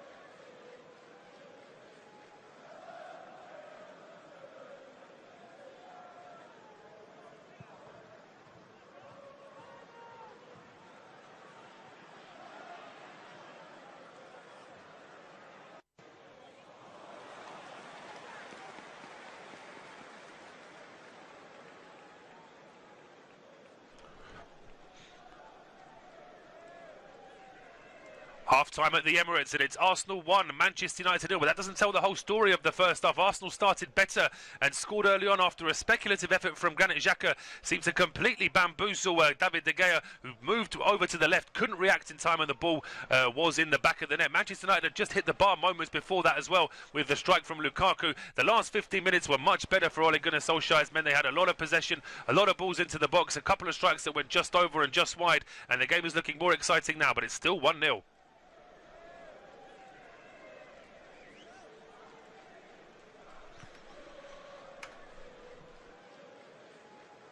Half Half-time at the Emirates, and it's Arsenal 1, Manchester United 0. But that doesn't tell the whole story of the first half. Arsenal started better and scored early on after a speculative effort from Granit Xhaka seemed to completely bamboozle David De Gea, who moved over to the left, couldn't react in time, and the ball was in the back of the net. Manchester United had just hit the bar moments before that as well with the strike from Lukaku. The last 15 minutes were much better for Ole Gunnar Solskjaer's men. They had a lot of possession, a lot of balls into the box, a couple of strikes that went just over and just wide, and the game is looking more exciting now, but it's still 1-0. Half-time at the Emirates, and it's Arsenal 1, Manchester United 0. But that doesn't tell the whole story of the first half. Arsenal started better and scored early on after a speculative effort from Granit Xhaka seemed to completely bamboozle David De Gea, who moved over to the left, couldn't react in time, and the ball was in the back of the net. Manchester United had just hit the bar moments before that as well with the strike from Lukaku. The last 15 minutes were much better for Ole Gunnar Solskjaer's men. They had a lot of possession, a lot of balls into the box, a couple of strikes that went just over and just wide, and the game is looking more exciting now, but it's still 1-0. Half-time at the Emirates, and it's Arsenal 1, Manchester United 0. But that doesn't tell the whole story of the first half. Arsenal started better and scored early on after a speculative effort from Granit Xhaka seemed to completely bamboozle David De Gea, who moved over to the left, couldn't react in time, and the ball was in the back of the net. Manchester United had just hit the bar moments before that as well with the strike from Lukaku. The last 15 minutes were much better for Ole Gunnar Solskjaer's men. They had a lot of possession, a lot of balls into the box, a couple of strikes that went just over and just wide, and the game is looking more exciting now, but it's still 1-0. Half-time at the Emirates, and it's Arsenal 1, Manchester United 0. But that doesn't tell the whole story of the first half. Arsenal started better and scored early on after a speculative effort from Granit Xhaka seemed to completely bamboozle David De Gea, who moved over to the left, couldn't react in time, and the ball was in the back of the net. Manchester United had just hit the bar moments before that as well with the strike from Lukaku. The last 15 minutes were much better for Ole Gunnar Solskjaer's men. They had a lot of possession, a lot of balls into the box, a couple of strikes that went just over and just wide, and the game is looking more exciting now, but it's still 1-0. Half-time at the Emirates, and it's Arsenal 1, Manchester United 0. But that doesn't tell the whole story of the first half. Arsenal started better and scored early on after a speculative effort from Granit Xhaka seemed to completely bamboozle David De Gea, who moved over to the left, couldn't react in time, and the ball was in the back of the net. Manchester United had just hit the bar moments before that as well with the strike from Lukaku. The last 15 minutes were much better for Ole Gunnar Solskjaer's men. They had a lot of possession, a lot of balls into the box, a couple of strikes that went just over and just wide, and the game is looking more exciting now, but it's still 1-0. Half-time at the Emirates, and it's Arsenal 1, Manchester United 0. But that doesn't tell the whole story of the first half. Arsenal started better and scored early on after a speculative effort from Granit Xhaka seemed to completely bamboozle David De Gea, who moved over to the left, couldn't react in time, and the ball was in the back of the net. Manchester United had just hit the bar moments before that as well with the strike from Lukaku. The last 15 minutes were much better for Ole Gunnar Solskjaer's men. They had a lot of possession, a lot of balls into the box, a couple of strikes that went just over and just wide, and the game is looking more exciting now, but it's still 1-0. Half-time at the Emirates, and it's Arsenal 1, Manchester United 0. But that doesn't tell the whole story of the first half. Arsenal started better and scored early on after a speculative effort from Granit Xhaka seemed to completely bamboozle David De Gea, who moved over to the left, couldn't react in time, and the ball was in the back of the net. Manchester United had just hit the bar moments before that as well with the strike from Lukaku. The last 15 minutes were much better for Ole Gunnar Solskjaer's men. They had a lot of possession, a lot of balls into the box, a couple of strikes that went just over and just wide, and the game is looking more exciting now, but it's still 1-0. Half-time at the Emirates, and it's Arsenal 1, Manchester United 0. But that doesn't tell the whole story of the first half. Arsenal started better and scored early on after a speculative effort from Granit Xhaka seemed to completely bamboozle David De Gea, who moved over to the left, couldn't react in time, and the ball was in the back of the net. Manchester United had just hit the bar moments before that as well with the strike from Lukaku. The last 15 minutes were much better for Ole Gunnar Solskjaer's men. They had a lot of possession, a lot of balls into the box, a couple of strikes that went just over and just wide, and the game is looking more exciting now, but it's still 1-0. Half-time at the Emirates, and it's Arsenal 1, Manchester United 0. But that doesn't tell the whole story of the first half. Arsenal started better and scored early on after a speculative effort from Granit Xhaka seemed to completely bamboozle David De Gea, who moved over to the left, couldn't react in time, and the ball was in the back of the net. Manchester United had just hit the bar moments before that as well with the strike from Lukaku. The last 15 minutes were much better for Ole Gunnar Solskjaer's men. They had a lot of possession, a lot of balls into the box, a couple of strikes that went just over and just wide, and the game is looking more exciting now, but it's still 1-0. Half-time at the Emirates, and it's Arsenal 1, Manchester United 0. But that doesn't tell the whole story of the first half. Arsenal started better and scored early on after a speculative effort from Granit Xhaka seemed to completely bamboozle David De Gea, who moved over to the left, couldn't react in time, and the ball was in the back of the net. Manchester United had just hit the bar moments before that as well with the strike from Lukaku. The last 15 minutes were much better for Ole Gunnar Solskjaer's men. They had a lot of possession, a lot of balls into the box, a couple of strikes that went just over and just wide, and the game is looking more exciting now, but it's still 1-0. Half-time at the Emirates, and it's Arsenal 1, Manchester United 0. But that doesn't tell the whole story of the first half. Arsenal started better and scored early on after a speculative effort from Granit Xhaka. Seemed to completely bamboozle David De Gea, who moved over to the left, couldn't react in time, and the ball was in the back of the net. Manchester United had just hit the bar moments before that as well, with the strike from Lukaku. The last 15 minutes were much better for Ole Gunnar Solskjaer's men. They had a lot of possession, a lot of balls into the box, a couple of strikes that went just over and just wide, and the game is looking more exciting now, but it's still 1-0. Half-time at the Emirates, and it's Arsenal 1, Manchester United 0. But that doesn't tell the whole story of the first half. Arsenal started better and scored early on after a speculative effort from Granit Xhaka. Seemed to completely bamboozle David De Gea, who moved over to the left, couldn't react in time, and the ball was in the back of the net. Manchester United had just hit the bar moments before that as well, with the strike from Lukaku. The last 15 minutes were much better for Ole Gunnar Solskjaer's men. They had a lot of possession, a lot of balls into the box, a couple of strikes that went just over and just wide, and the game is looking more exciting now, but it's still 1-0. Half-time at the Emirates, and it's Arsenal 1, Manchester United 0. But that doesn't tell the whole story of the first half. Arsenal started better and scored early on after a speculative effort from Granit Xhaka. Seemed to completely bamboozle David De Gea, who moved over to the left, couldn't react in time, and the ball was in the back of the net. Manchester United had just hit the bar moments before that as well, with the strike from Lukaku. The last 15 minutes were much better for Ole Gunnar Solskjaer's men. They had a lot of possession, a lot of balls into the box, a couple of strikes that went just over and just wide, and the game is looking more exciting now, but it's still 1-0. Half-time at the Emirates, and it's Arsenal 1, Manchester United 0. But that doesn't tell the whole story of the first half. Arsenal started better and scored early on after a speculative effort from Granit Xhaka. Seemed to completely bamboozle David De Gea, who moved over to the left, couldn't react in time, and the ball was in the back of the net. Manchester United had just hit the bar moments before that as well, with the strike from Lukaku. The last 15 minutes were much better for Ole Gunnar Solskjaer's men. They had a lot of possession, a lot of balls into the box, a couple of strikes that went just over and just wide, and the game is looking more exciting now, but it's still 1-0.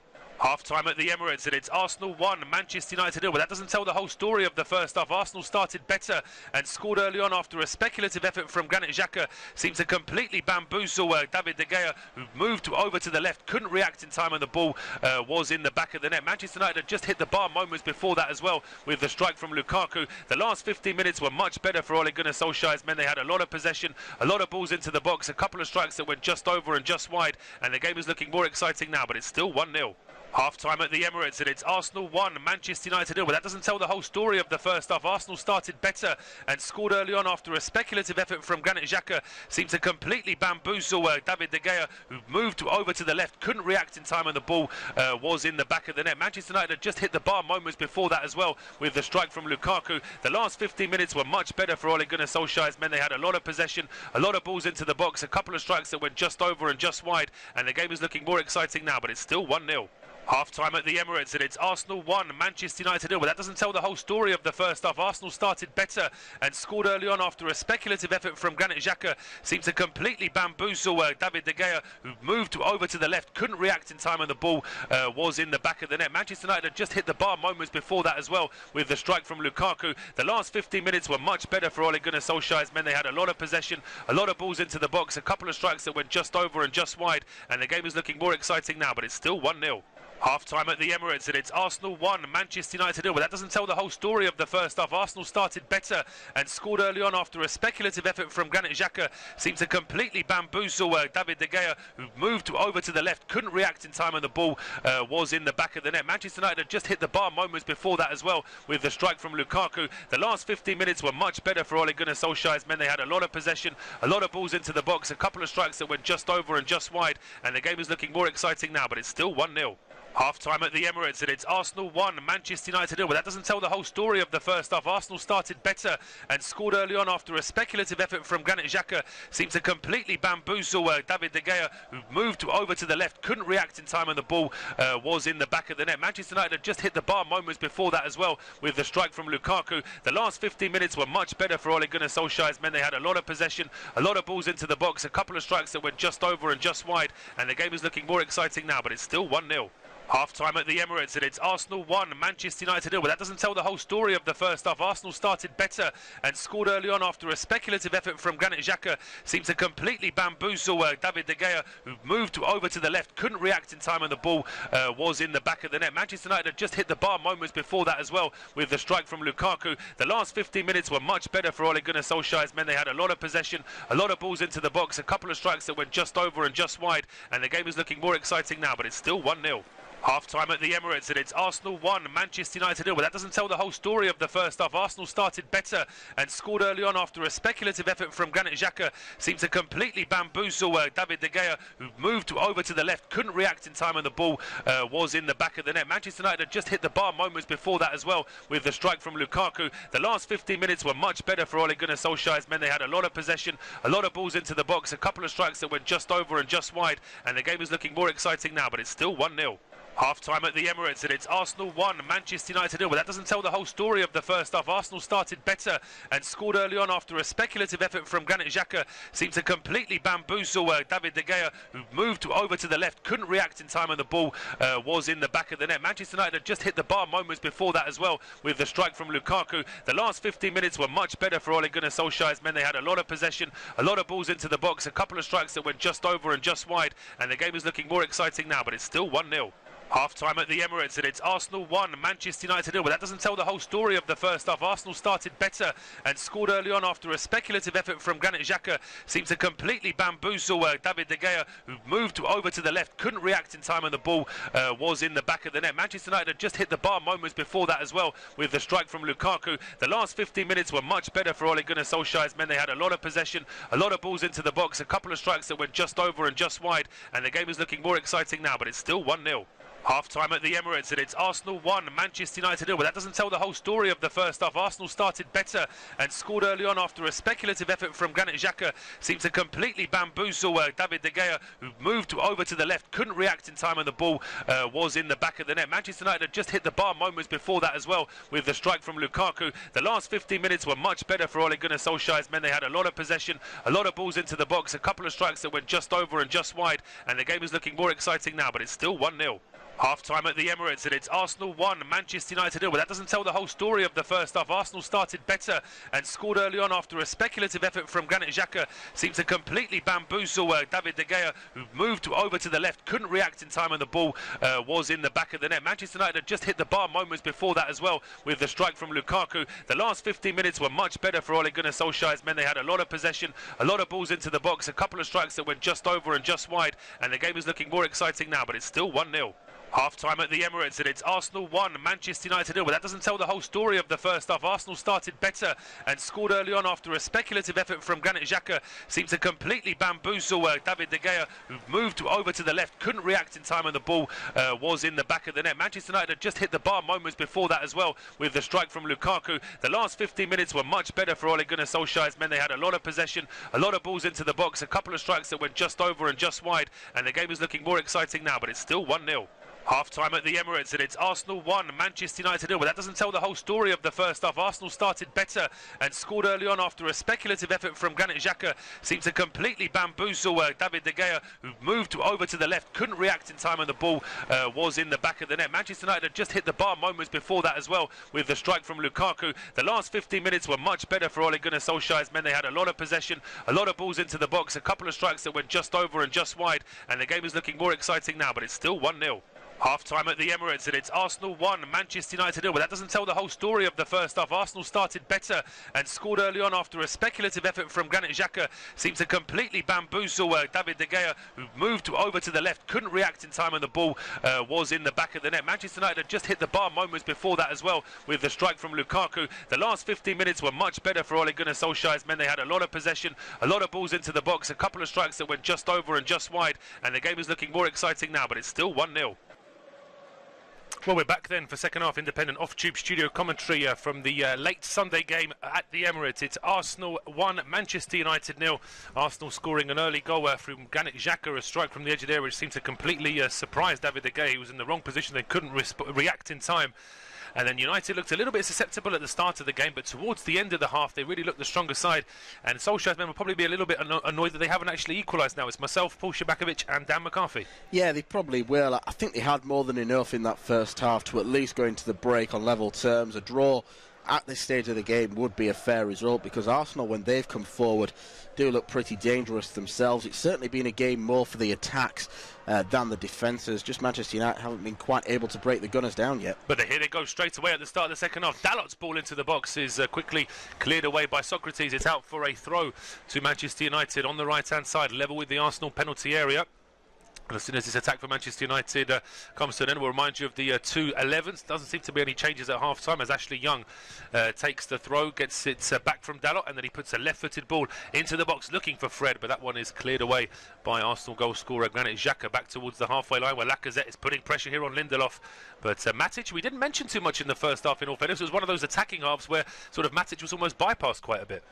Yeah, he was. I mean, I think the way Manchester United were playing, it was a case of Pogba picking the ball up from deep and him trying to spray balls. We saw Dalot in the game a lot as they've been released with Lukaku, but Leno comes out, and that's brilliant goalkeeping from him. It's superb from Bernd Leno, it absolutely was, and almost on request there, it was actually Matic's ball over to that left-hand side, which could have put Arsenal in a bit of trouble. So just to remind you very quickly, it is Leno in goal for Arsenal, a back three of Socrates, Koscielny and Monreal, four in midfield of Maitland-Niles, Ramsey, Xhaka, Kolasinac and Ozil playing in the number 10 role with Lacazette and Aubameyang as the two men up front. Manchester United have De Gea in goal with a back four of Young, Smalling, Lindelof and Shaw, four in midfield of Dalot, Fred, Matic and Pogba with Rashford and Lukaku as the two up front. Arsenal in possession now on the halfway line with Monreal. Goes out towards the left-hand side for Kolasinac. He finds Lacazette, who's trying to spin away there from a Lindelof. Lindelof puts it out for a throw. So Arsenal gaining a bit of territory there. They'll have a throw on now on the left-hand side, heading towards the Manchester United penalty area. Kolasinac with the ball now. Just waiting for teammates to get into a better position. And he does eventually throw it out to Lacazette. Lacazette under pressure there. Does really well, does superbly to skip away from three players. Then he almost gets the ball back. He breaks into the penalty area. Maybe Aubameyang could have thought about getting a shot away himself, but great skills there from Lacazette. Yeah, brilliant play. And those two, when they play together, I think are a joy to watch. And I don't know why they don't play up front together more often, Lacazette and Aubameyang. Brilliant play from him as he threaded a ball through to Aubameyang, who probably could have had a shot, went for the reverse ball instead.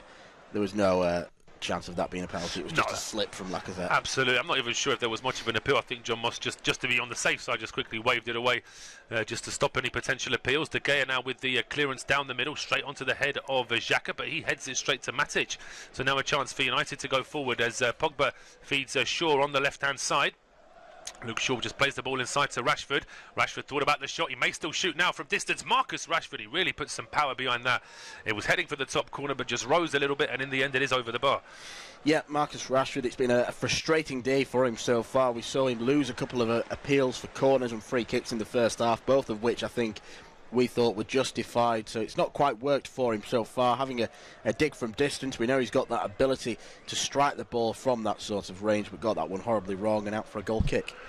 Absolutely, yes. Goal kick now to be taken by Leno, but he wanted to take it short, but United left four players in and around the Arsenal penalty area, so he takes it long and it works out really well. It goes straight to Lacazette, who's able to muscle Matic off the ball, but now he's been surrounded by Fred, and Fred does really well to dispossess the Arsenal front man. He feeds the ball through to Rashford, but Rashford already knew that he was offside. Yep, he did, and I think that's maybe what Fred's moaning about, because he threaded a ball through. It was a nice ball from Fred. But he should have been onside Rashford. He's quick enough not to need to stray like that. Well, now there's a bit of a question mark there. A ball played to the edge of the United penalty. Ozil goes down. John Moss again showing that there's no free kick. Arsenal dispossessed and United go on the attack now. If Dalot can make this ball, they've got a really good chance. Dalot gets all the way to the byline looking for a cross. He plays it along the ground to the edge of the area. He picks out Fred. Left-footed strike. Really good challenge there from Koscielny. It was almost like a double challenge. Socrates was diving in there as well. But Arsenal do block the ball. Pogba then gets it back for United. Finds Fred. He gets it to Rashford now at the edge of the area. Rashford feeds Lukaku, and there's no offside, but Leno comes out, closes down the angle, and Lukaku gets that straight into Bernd Leno. I'm not just seeing that. I don't think there was a delayed flag. There is no offside. It is going to be a corner to Manchester United, and there's an Arsenal player down as well. Yeah, there is. Again, the ball was delivered to the edge of the box. The strike came in initially by Fred, and then as the ball was reversed back inside, again, it's another good pick out from Manchester United as they made their way forward. Well, again, it's one of those where I think he's level, and maybe if his arms drifted offside, potentially so. Just have another look at that shot from Fred. Good defending by Koscielny. Struck him in the chest. Definitely struck him in the chest, and the hands were almost down by his side, but that's really good work from Leno as well. Doing a bit of a De Gea, you could say, the way he sort of spread his legs to make a challenge there. And I think that he's actually caught his own teammate there as well. And that's what's taking so long now before we can get this corner kick. Lukaku doesn't like playing against the top six, does he? He's got 1 goal in 17 against the big six. He's got 27 in 43 against sides from outside the top six, so he needs to work on that, really, doesn't he? Yeah, he does. And we talk about in these big games who are the big game players that will step up. I think looking at Manchester United's side, you'd probably say Rashford and Pogba are the ones that stand out more than Lukaku in that respect, as Koscielny's still down on the ground, still feeling a bit of pain. I'd like to see. We'll see if we get another replay. I couldn't be sure if it was Lukaku's that caught Koscielny, or it may have actually been Leno with that leg as he was coming out to make the save. It may have been him that caught his own defender there. But Koscielny down on the ground. Just to remind you, the Arsenal bench is El Neni, Nketiah, Guendouzi, Mustafi, Denis Suarez, Iwobi, and goalkeeper Petr Cech. So Mustafi, of course, would be the straight swap there if it turned out that Koscielny had to go off. Rojo, Martial, McTominay, Pereira, Bailey, Greenwood, and goalkeeper Romero are on the bench for Manchester United this afternoon. Martial just doing some warming up there, and just looking at the sort of the gestures there from the physio towards the referee. It looks as though Koscielny probably will be playing on. Yeah, again, it's another one of those impact injuries, but he is hobbling away from that quite heavily, as it was from his own goalkeeper, just limping towards the sideline now, and kind of, pulling his socks up, feeling where the pain is, and have to see if he can run that one off. Well, that's what Arsenal will be hoping for, but they are down to 10 men for this corner kick. In any case, it's an outswinger from Luke Shaw towards the edge of the 6-yard box. Matic trying to head it on. He does head it on. It's then hit up in the air by Monreal. He's not able to clear his lines, and there's a free kick given in the meantime. Pogba goes down, and the referee had already whistled for a free kick to Arsenal. Yeah, again, I think it was just a little bit too robust in the box there, as Manchester United threw it into the area. Matic on Aubameyang, and Pogba, I think, with just a push in the back on Monreal, and then there was a high boot as well as Pogba went down, but brought up to his feet by Socrates. Yeah, it was a moment there where Pogba was a bit unhappy with Socrates, and then he sort of tried to be the peacemaker straight away, just putting an arm out to help Pogba get up, as Koscielny gets back on the field. So we'll wait and see how well he is, as Ramsey seemed to be limping a little bit there as he went for that last ball, but he looks like he's okay now. He does, and then he gets caught with a bit of a clothesline there from Paul Pogba. That was a very strange way of winning the ball. I mean, John Moss is walking across to give Arsenal the free kick. I don't think he's got a card in his hand for Pogba. He might have just decided that it was one of those accidental sort of swings, but it didn't look very good. Yeah, we'll have to have another look at the replay. I think there's a handshake between Pogba and Ramsey, so that's always a good sign. As tracks him down there. Yeah, he drags him down, but I don't think it's violent. I think he just went to try and put him off in his tracks, and Ramsey's just maybe a little bit blindsided by that one, but I don't think there was anything too malicious in that. No, just the one booking so far in the first. I think that was for Socrates for Arsenal. As long ball now goes out for a throw. It will be a throw to Manchester United inside their own half on the left-hand side. Luke Shaw waiting to take it. And Shaw gets it back from Fred, but Aubameyang is there just to try and make things difficult. The ball is played out, though, towards Pogba. And then he plays an early ball, looking for Dalot down the right-hand side. That's well picked off, though, by Kolasinac. And then he rolls the ball up towards Xhaka on the halfway line. Xhaka plays a ball towards Lacazette. He gets that ball away from Matic, but Lacazette needs some support, and he's got some support arriving now on the right-hand side with Maitland-Niles. He feeds the ball into the box here for Ramsey. Ramsey tries to play it square. That's well charged down there by Fred, who's having a good game this afternoon. Pogba then finds Lukaku on the halfway line. He's trying to get away. Two Arsenal players stay on him, though, and there was a foul, says the referee, but he's going to play the advantage because Lukaku finds Rashford, and he gets the ball back on the left-hand side. Romelu Lukaku under pressure, though, from Monreal, having to go back towards the halfway line for Fred. He plays it up to Pogba, back to Matic and Ashley Young, still around the centre circle there for Manchester United. Now it's on the right-hand side with Dalot, and certainly more intent from Manchester United at the start of this second half. Yeah, they've definitely come out of the blocks a little bit quicker, and I think Ole Gunnar Solskjaer at the break, I don't think he'd have been annoyed with their performance in the first half, but they just weren't clinical enough when it mattered, so maybe they need to try and thrust a few more bodies forward. We've seen shots of Anthony Martial warming up, so getting him on to join in with this attack might be a good recipe for them. It would have been that last move there as well was superb from Manchester United, as Pogba and Shaw exchanged passes. There's a good challenge at the edge of the area, though, from Maitland-Niles to win that ball back, and now a chance for Arsenal to break out themselves as the ball reaches the halfway line. Strong challenge, though, from Ashley Young. Wins Manchester United the throw. I don't think it was a throw Was it a throw to Manchester United? I'm not sure. No, the referee's calling time because there's an injured player down inside the Arsenal box, and if this is Koscielny again, then this may be the end of his afternoon. It's in fact no, it's Maitland-Niles who's down this time, and it seems to be a problem with the left leg, and he's actually gesturing for the physio to come on as well.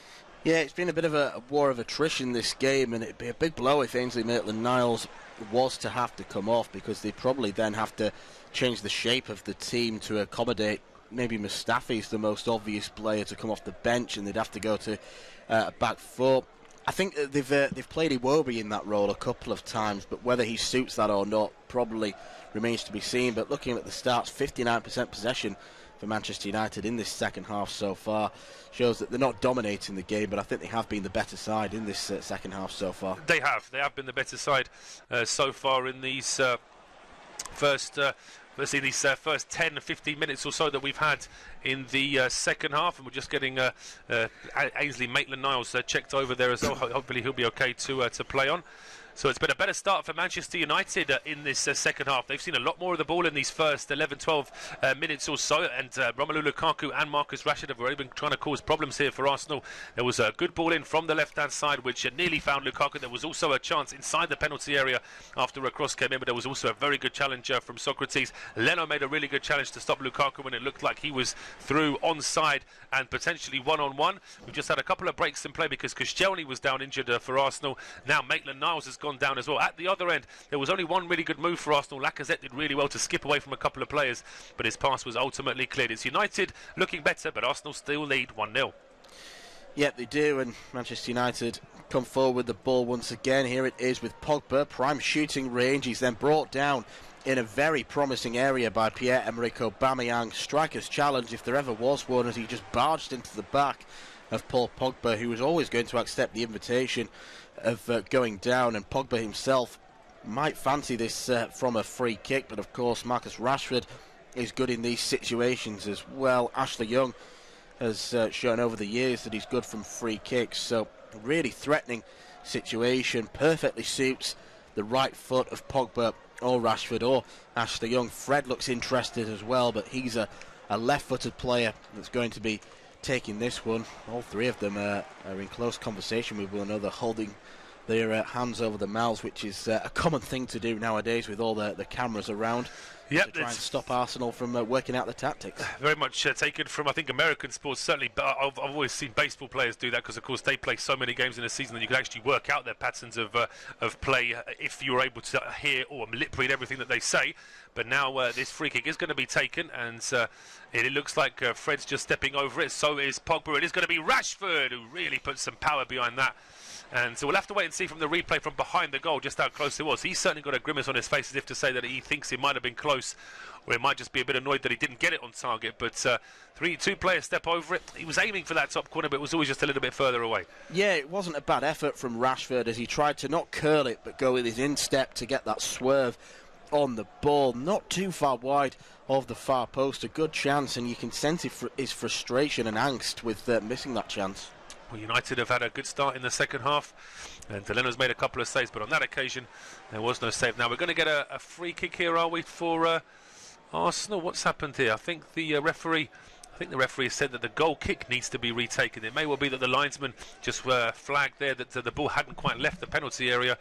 I must admit, this is a new offence. I don't remember that ever happening watching football as a youth, because, of course, there was never a problem with with a short goal kick not leaving the penalty area. But now, with so many teams wanting to play out from the back, it's something that you see more and more often. The ball is eventually played out. It is going to be a throw on to Arsenal now on their left-hand side after a header out by Dalot, and it's picked up here by Kolasinac. Just throws it short to Ozil. Kolasinac gets it back, plays the ball down the left-hand side, which is headed forward now by Ashley Young. But Kolasinac hits it again, and that's going to be a free kick to Arsenal without a doubt. Lindelof falling into Lacazette, really.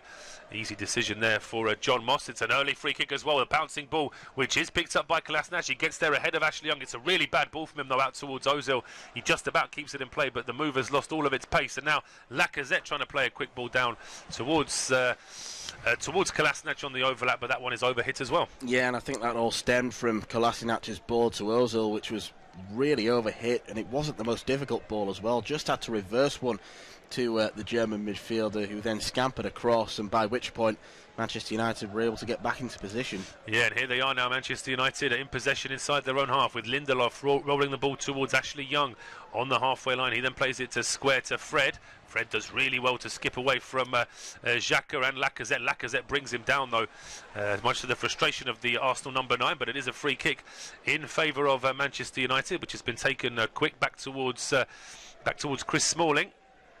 He then finds Matic. Matic just playing it square to Victor Lindelof. And he goes across towards Ashley Young. Young now to Fred. Arsenal really struggling to get hold of the ball here in this second half. Long ball up to Lukaku.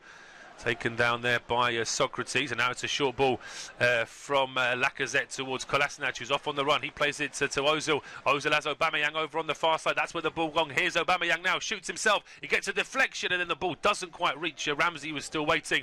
Maitland-Niles picks up the loose ball, though. He gets it back at the edge of the D, and then he chips the ball into the box, which may still find Aubameyang. It's sort of partially played away by Shaw before Young gets a bit more distance on it, and then a really poor ball. You expect much better from Granit. I think it was Granit Xhaka. Yes, it was, from deep. Expect much better from him there, because he had players to aim at. Applause, though, from Unai Emery, because that's the first bit of good attack Arsenal have had for quite a while. Yeah, it was a quick counter-attack, and they outnumbered Manchester United, so you can understand the frustration at not getting something from that. I think Ozil was just a little bit too slow to play the ball out to Pierre-Emerick Aubameyang, who went for the strike from that sort of range. The angle was quite narrow, so it was unlikely he'd score from there, so a bit of a letdown for Arsenal. Yeah, a bit disappointing for the Gunners, no doubt about that, but United now trying to get the attack started. There's a really strong challenge there on the halfway line. Advantage given, though, by John Moss, because United still in possession, and here is Rashford, gets to the edge of the area. He's got Luke Shaw out wide. Good challenge, though, from Maitland-Niles. Perhaps it wasn't the best ball out towards Shaw on that left-hand side. There was a bit of a coming together there with Ashley Young and one of the Arsenal players, which the referee allowed as an advantage. I don't think he was too bothered about coming back for a yellow card there, so it is just a throw to Manchester United now on the left-hand side, which Lukaku leaves for Shaw, and Shaw then plays it back towards Smalling and Lindelof on the halfway line. Lindelof now playing it square towards Ashley Young. His ball out, though, gets a deflection. It's a throw-on to Manchester United on the right-hand side. And this is the challenge I was referring to, getting a replay there. That's a bad one. But in actual fact, I mean, who stamps on who there? Because I thought that there might have been an argument to say that perhaps Koscielny was caught by Young. Initially, I thought it was a foul from Koscielny. Well, to be fair, I was looking at Young's challenge on Koscielny, to be honest. I thought that's the way that we were looking at that one. So that's just a full-blooded challenge between two players going in for the ball, and because it was that 50-50 nature, which is probably why it was let go. Yeah, the referee obviously feeling as though it was just a fair fight for the ball. And in the meantime, Arsenal are dispossessed. Referee says no foul, and an opportunity now for Manchester United, or Lukaku with his back to goal, having to go back towards Ashley Young. Young then plays the ball into Lukaku. He just rolls it back towards Pogba. Then Fred's ball deflects off Pogba, and Arsenal then have it back. Aubameyang trying to go on the run. Lacazette then runs straight into Fred, and the ball deflects back to Pogba. He then feeds Marcus Rashford, who breaks into the box. Good strong challenge, though, from Bernd Leno. He scoops the ball as Rashford tries to get past him. Manchester United have gone from knocking at the door to banging at the door now. Yeah, they really are, and I think that came from Fred once again, winning the ball after his pass to Pogba was initially cut out. Pogba again with a deft little through pass to Marcus Rashford, but good goalkeeping by Bernd Leno again. He's looked really assured in this game. He's looked good today, he really has. There's been games since he joined Arsenal where he's looked very suspect, and you think, are they really better served with him than Petr Cech? But proven today that he is a good goalkeeper at this level. He is, and as I say, if his shot stopping is up to scratch, then we know his play with his feet is going to be better than Petr Cech. He's got the advantage of being younger as well, of course, as Petr Cech now very much in the veteran category. But Arsenal now trying to put a bit of pressure here on Manchester United. Back heel there from Aaron Ramsey inside the penalty area, trying to get Lacazette involved. And Matic's clearance goes straight to Ramsey. The ball deflects back to Ozil. He then plays it back to the edge. There's Xhaka with the strike. Dragged effort this time, though, from Granit Xhaka, and the shot goes wide. Yeah, disappointing again, considering that he had room on the edge of the box. He's already scored one from distance today, so should have his bearings right. Bit of a mess from Manchester United defensively. Good ball from Ozil to find him, and that's a poor strike from Xhaka. Yeah, he would have wanted to do better there, Granit Xhaka, without a doubt. As Young, though, does really well to play a quick ball down towards Dalot. Dalot's ball gets at the big deflection, which could have been an opportunity for Marcus Rashford, but it deflects too close to goalkeeper Bernd Leno. And he's able to then claim the ball, just waiting for his teammates to get a little bit further forward. But in the end, he just takes a short ball anyway, which is a bit risky. There are 5 Manchester United players in and around the Arsenal penalty area. And the ball goes back to Bernd Leno. He still doesn't want to clear it long, but I don't think he's going to have a choice. He is eventually just going to smash it up towards the halfway line, aiming for Lacazette. It's a header, though, from Chris Smalling, which does eventually go out of play. So it's a throw-on to Arsenal now on their right-hand side. Picked up by Ainsley Maitland-Niles, who seems fine now as well. He looked like he was in real trouble just around about the same time that Koscielny was getting his injury checked out. But it looks like Maitland-Niles is going to be fine to play on. No sign of any movement on the bench for either side, although we're getting into that period now, the last 20-odd minutes where changes would be expected. Now a ball over the top, looking for Aubameyang, as Young does well to win that for Manchester United. Now Dalot picks it up on the halfway line and goes out towards Paul Pogba. Pogba then feeding Fred. Fred gets to the edge of the area. Great challenge, though, from Socrates to win that ball back for Arsenal. Well, Fred shouldn't have allowed that challenge to happen. He could have easily passed the ball beforehand. Here come Arsenal now with Ramsey bursting through the middle. He's got a couple of options. He plays it out wide towards the right-hand side for Lacazette. His ball into the box is blocked by Smalling. Ball back with Alexander Lacazette. Goes back in towards Xhaka. And then Xhaka plays it across towards this right-hand side for Ainsley Maitland-Niles. Xhaka again. Maitland-Niles now on the right-hand side, and he just plays a short ball in towards Lacazette. Lacazette breaks into the box. Referee has given a penalty to Arsenal. Well, Fred is saying he can't believe it, but the referee has given a penalty. Obviously feels that there was enough of a challenge there for Lacazette to have been brought down. Yeah, we'll have to have another look at the replay. It looked pretty soft initially as Fred came across. I'm not sure there's enough contact there to warrant Lacazette going down. Just having another look, he didn't stick his leg out on him. No, it's real borderline. Yeah, I mean, it's thigh to thigh at best there, I think, between Fred's and Lacazette. Oh, I'm not so sure. I mean, John Moss, very quick. I mean, he doesn't even have a second's hesitation there, John Moss. He points to that spot immediately to say that it is going to be a penalty. And I will hand over to Dan once we've had this spot kick taken. It is Pierre-Emerick Aubameyang waiting to take it.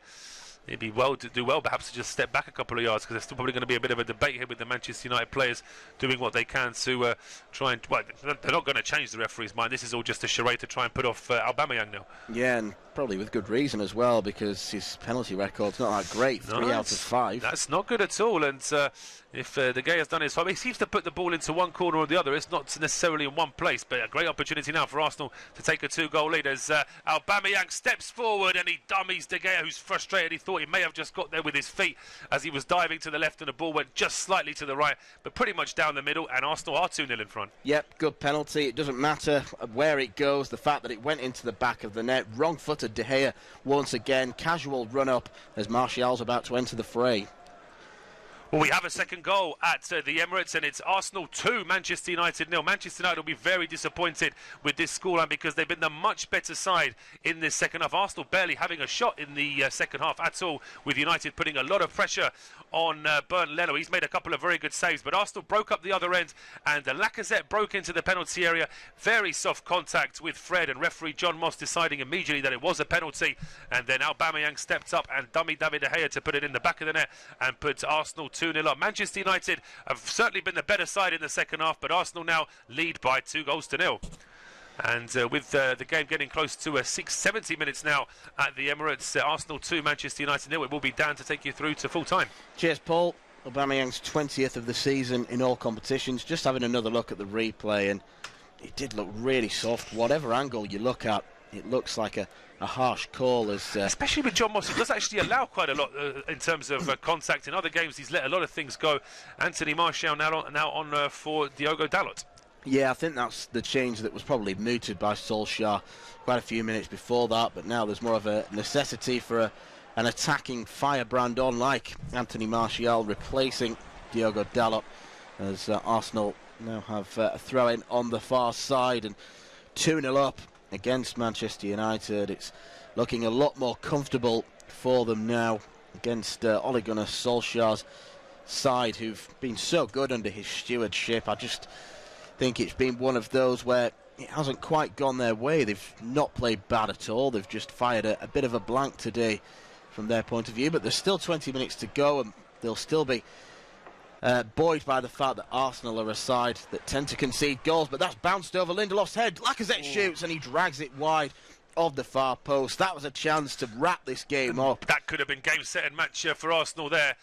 So the ball goes through, and Lacazette was pretty much the only Arsenal player there through. It's a header from Socrates that is just left by everyone. Fred leaves it, and then it bounces over Lindelof. Just a bit of a bounce, just as that ball was about to be struck by Lacazette, and then he just drags it a little bit with the right foot away from goal. Yeah, it's a poor finish from Alexander Lacazette, someone you expect a bit more of in that situation. I've no idea what Lindelof was doing, allowing that one to bounce over his head, just completely misjudging the situation in hand, and he's got away with one. And Manchester United, by the skin of their teeth, still in this game. But as I was just about to mention, Arsenal do tend to concede silly, soft goals in these big games, as they win a free kick though on the far side. Frustration might be coming to the fore a little bit for Manchester United. Oh no, we're getting it looks like we've got an Arsenal fan now having a bit of fun here in front of, well, he's having a bit of fun, but he's obviously guaranteed himself he's never going to be at the Emirates again.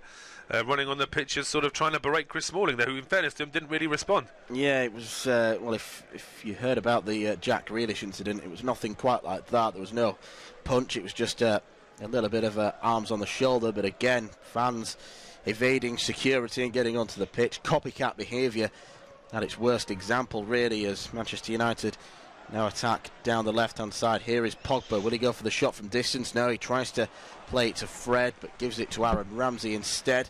And then Ramsey is fouled by the Brazilian midfielder, who will be feeling frustrated more than most after giving away that penalty. Nemanja Matic picked up a booking from an incident that's passed us by, so that's his 6th card of the season in the Premier League. John Moss clearly spotting something, but yeah, it's not good to see those fans invading the pitch and trying to torment the players on there. Well, no, it's, you know, we've worked long and hard as a, if you like, as a football supporting community to have open stadiums where there are no nets and obviously gates and things like that, which have obviously been, in the meantime, been decided as being far too dangerous. But we don't want whole lines and rows of stewards stopping supporters and players having any contact. I'm always really annoyed when I see stewards really physically stopping players from high-fiving supporters. But if supporters are going to run on the pitch, there's probably going to be even more of that, because there's going to be a fear that something bad could happen to a player as well.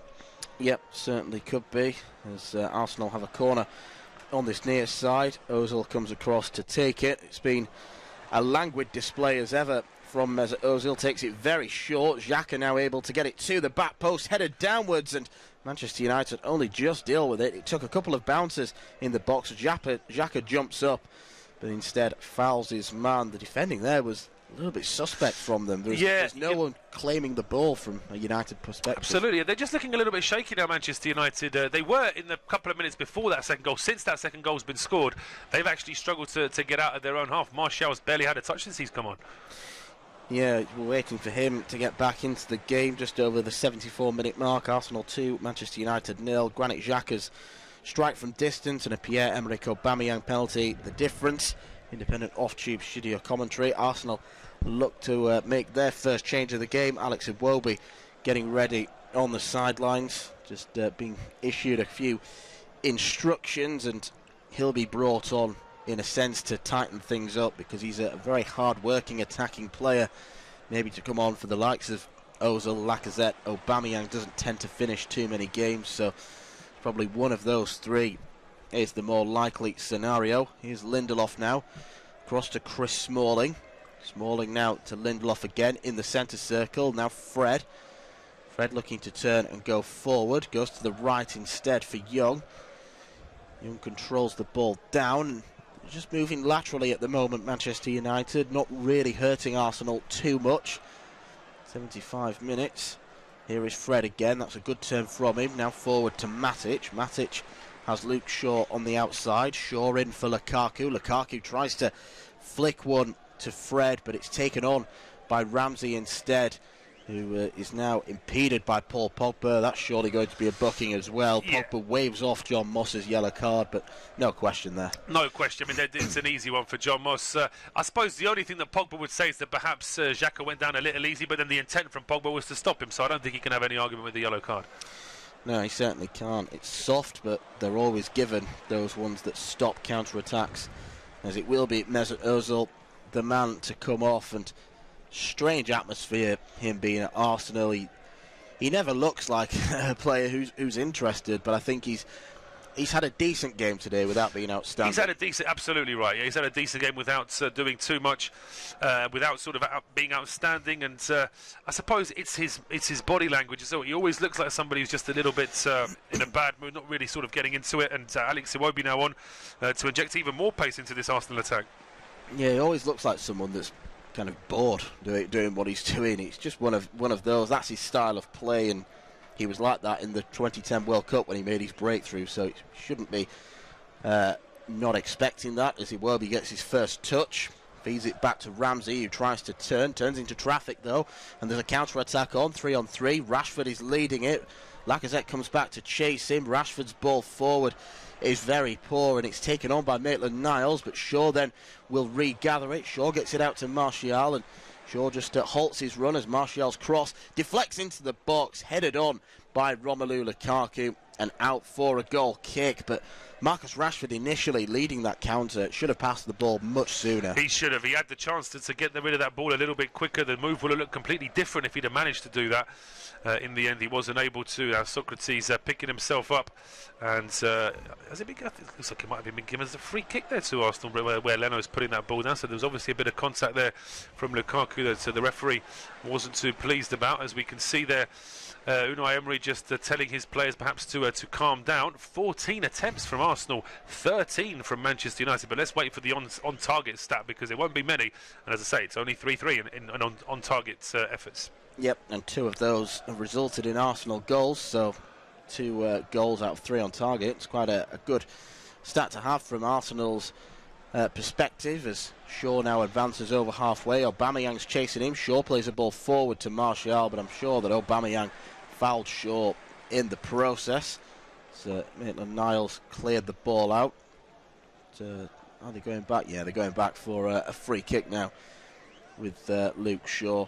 Don't think he's going to commit to playing this one into the box, unless he is just allowing Lindelof and Smalling to get forward. Yes, I think he is. Quite a high line Arsenal are playing. Shaw delivers one to the back post, looking up front for Rashford. It's just bouncing up in the air, and I think a free kick's gone against Manchester United now. Yeah, free kick against United as Kolasinac just checking that right foot. Greenwood getting ready to come on for Manchester United, the young Mason Greenwood.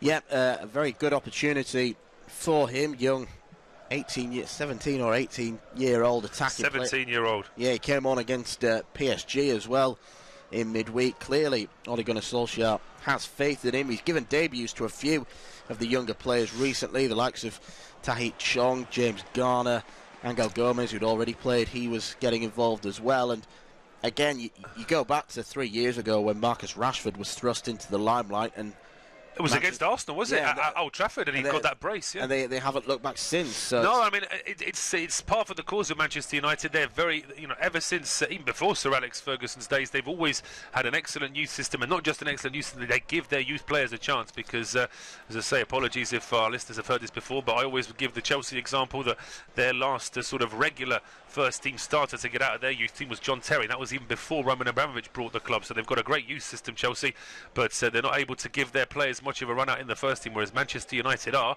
In the meantime, Arsenal are going to make a change, and it's Pierre-Emerick Aubameyang to go off, Denis Suarez to come on. Yep, so a bit more conservative in that regard. Denis Suarez was brought to the club on loan from Barcelona in January as not a panic signing, but a bit of a squad booster more than anything, rather than someone who'll come in and play a key role in the first team, as it's all smiles on the Arsenal bench between Aubameyang, Ozil and Mustafi. Xhaka takes the Arsenal free kick long, cushioned down by Shaw, only as far as Ainsley Maitland-Niles.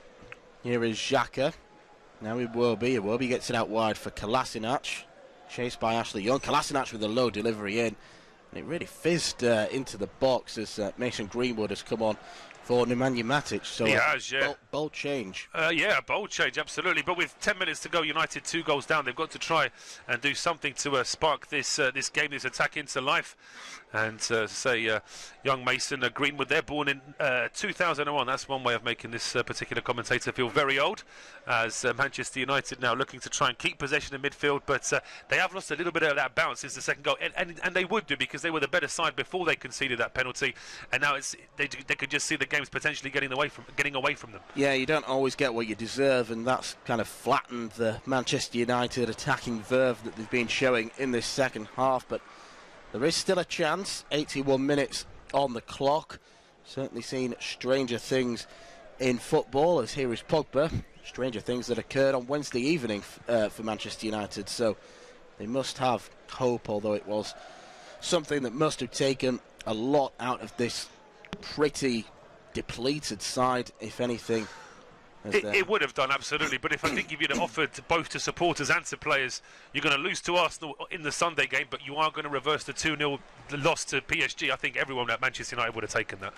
Yeah, they certainly would, and I think if you'd have offered them the reverse, they'd have been a little bit unsure, they'd have still wanted to beat Arsenal, of course, but progress in the Champions League. So what a crucial result that was, and what a chance they've got in that competition now as well. They were available for upwards of 40-1 just around the time that Jose Mourinho was sacked. The last group game had been played, so that represents a good value back then. In hindsight, of course, no one knew how well Solskjaer was going to do with the job, and as Manchester United now come forward, poked forward by Luke Shaw, but again Arsenal win the ball, and it's the first chance for Denis Suarez to come forward. Carries the ball well, plays a good ball through to Iwobi. He's got support either side of him. Iwobi's ball across.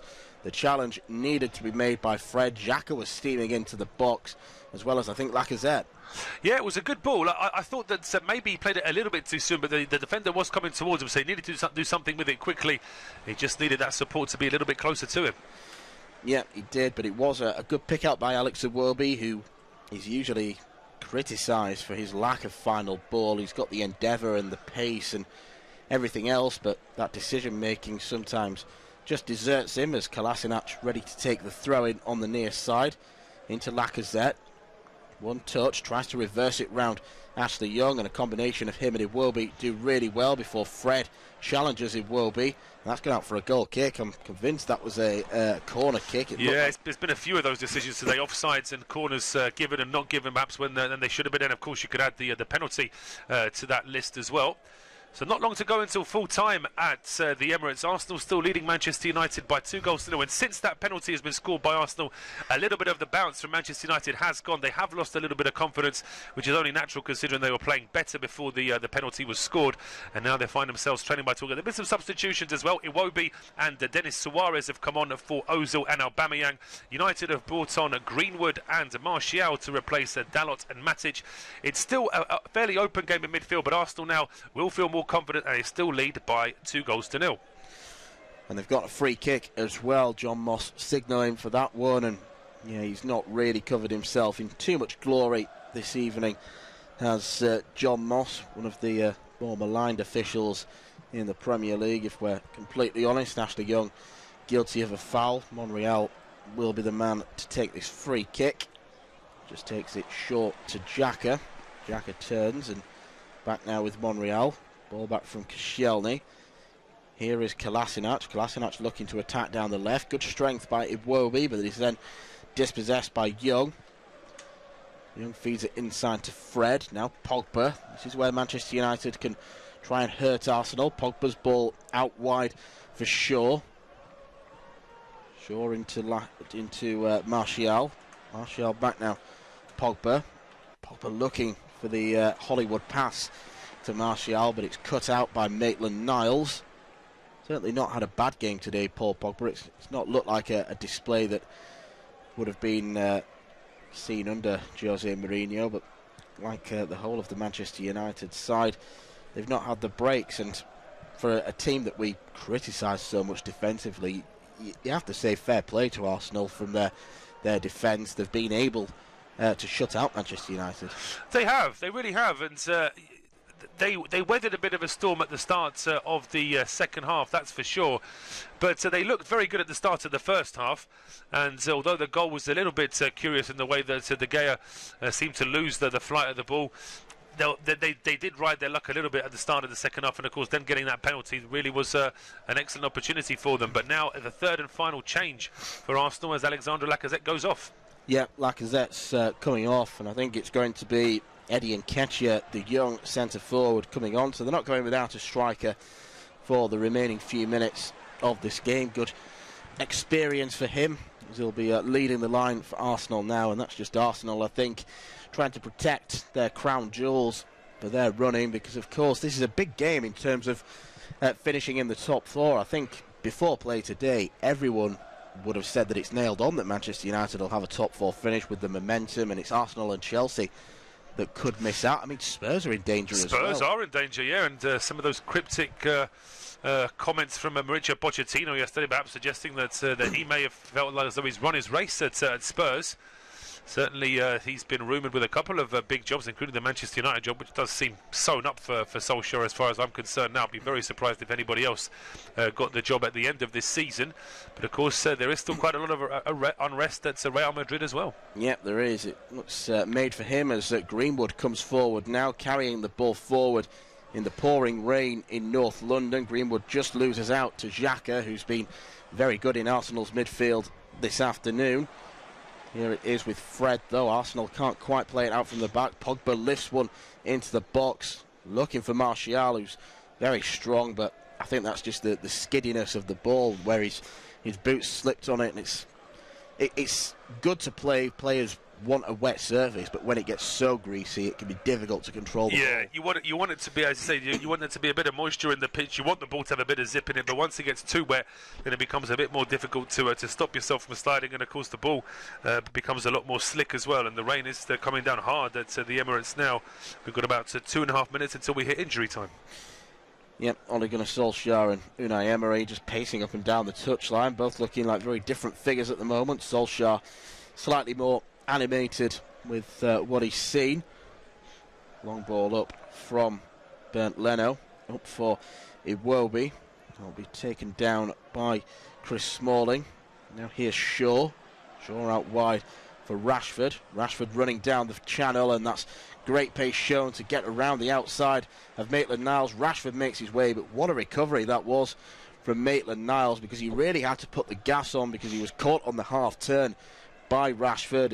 And Nketiah comes down the far side now. He's brought down by Shaw, and that'll really please Unai Emery. He's showing experience there, just using his body to draw the foul. Yeah, drawing the foul. It's going to take a few seconds for that free kick to be taken. It's precious seconds that Arsenal don't mind wasting, and Manchester United certainly don't want to waste, so it's a good opportunity now for Arsenal. But you can see they're not trying to send too many players forward for this. No, they're certainly not, as Denis Suarez is the man to take this set piece.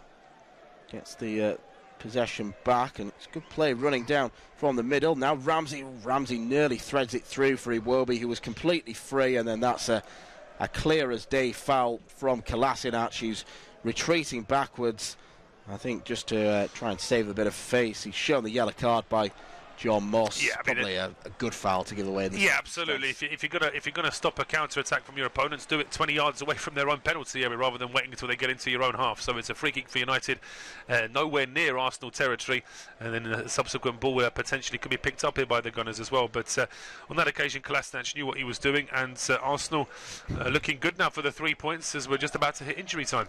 Here's Greenwood. Greenwood cuts inside. Nice through ball to Pogba.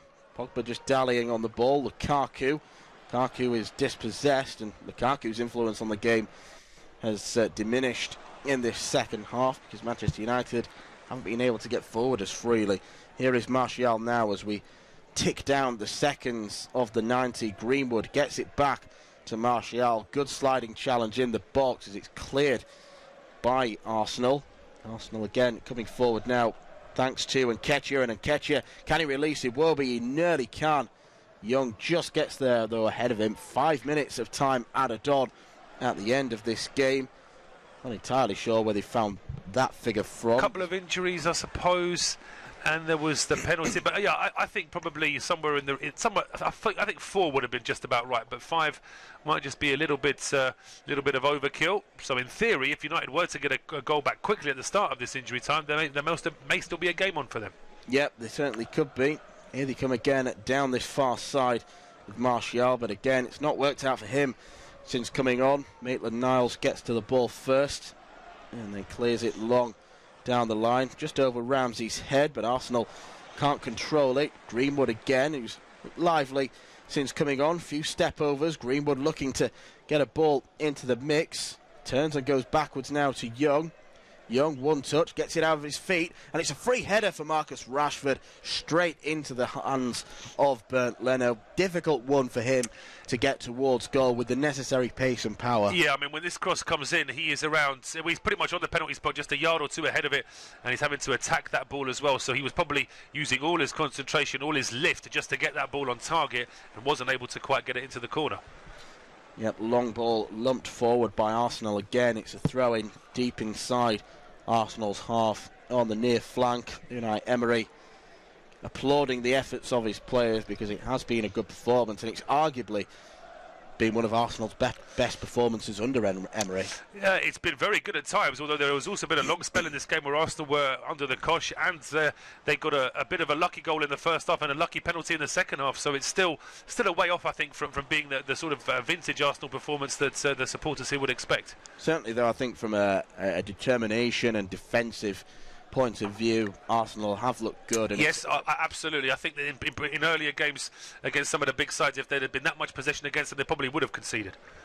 And definitely a great response to the humiliation in midweek, if you can describe it as much as a humiliation. It's still the latter stages of a European competition. Here is Martial, gets the ball around Ainsley Maitland-Niles, tries to play it off Koscielny and out for a corner kick, but I think it's come off Martial last, and again it's looking pretty bleak for Manchester United. It is, yeah. The Martial a little bit frustrated there with that corner kick not being given. The rain is absolutely teeming down at the Emirates. We've had all 4 seasons, it seems, today. Certainly the early game between Liverpool and Burnley, we seem to have sort of sunshine, then rain, then sleet and hail, and then back to sunshine again.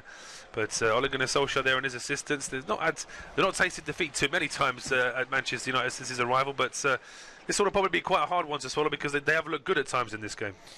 And you always just get the impression that any excuse they'll have to maybe not give him the job, such as the cynicism of football, they might look at this defeat, because I think before he came in they thought this is going to be a temporary solution, and then they'll go for a more glamorous name, the likes of Pochettino, Zidane, and the such like. So Manchester United, I still think it's Solskjaer's job, 95%, but I don't think until it's announced permanently, you'd never know. No, you never know. And of course, they could give him the job. United could lose 6 of their first 8 games next season, and there'll be a panic. Do we keep Solskjaer? Or it wasn't a big enough name, so maybe we should have gone for a Zidane or a Pochettino.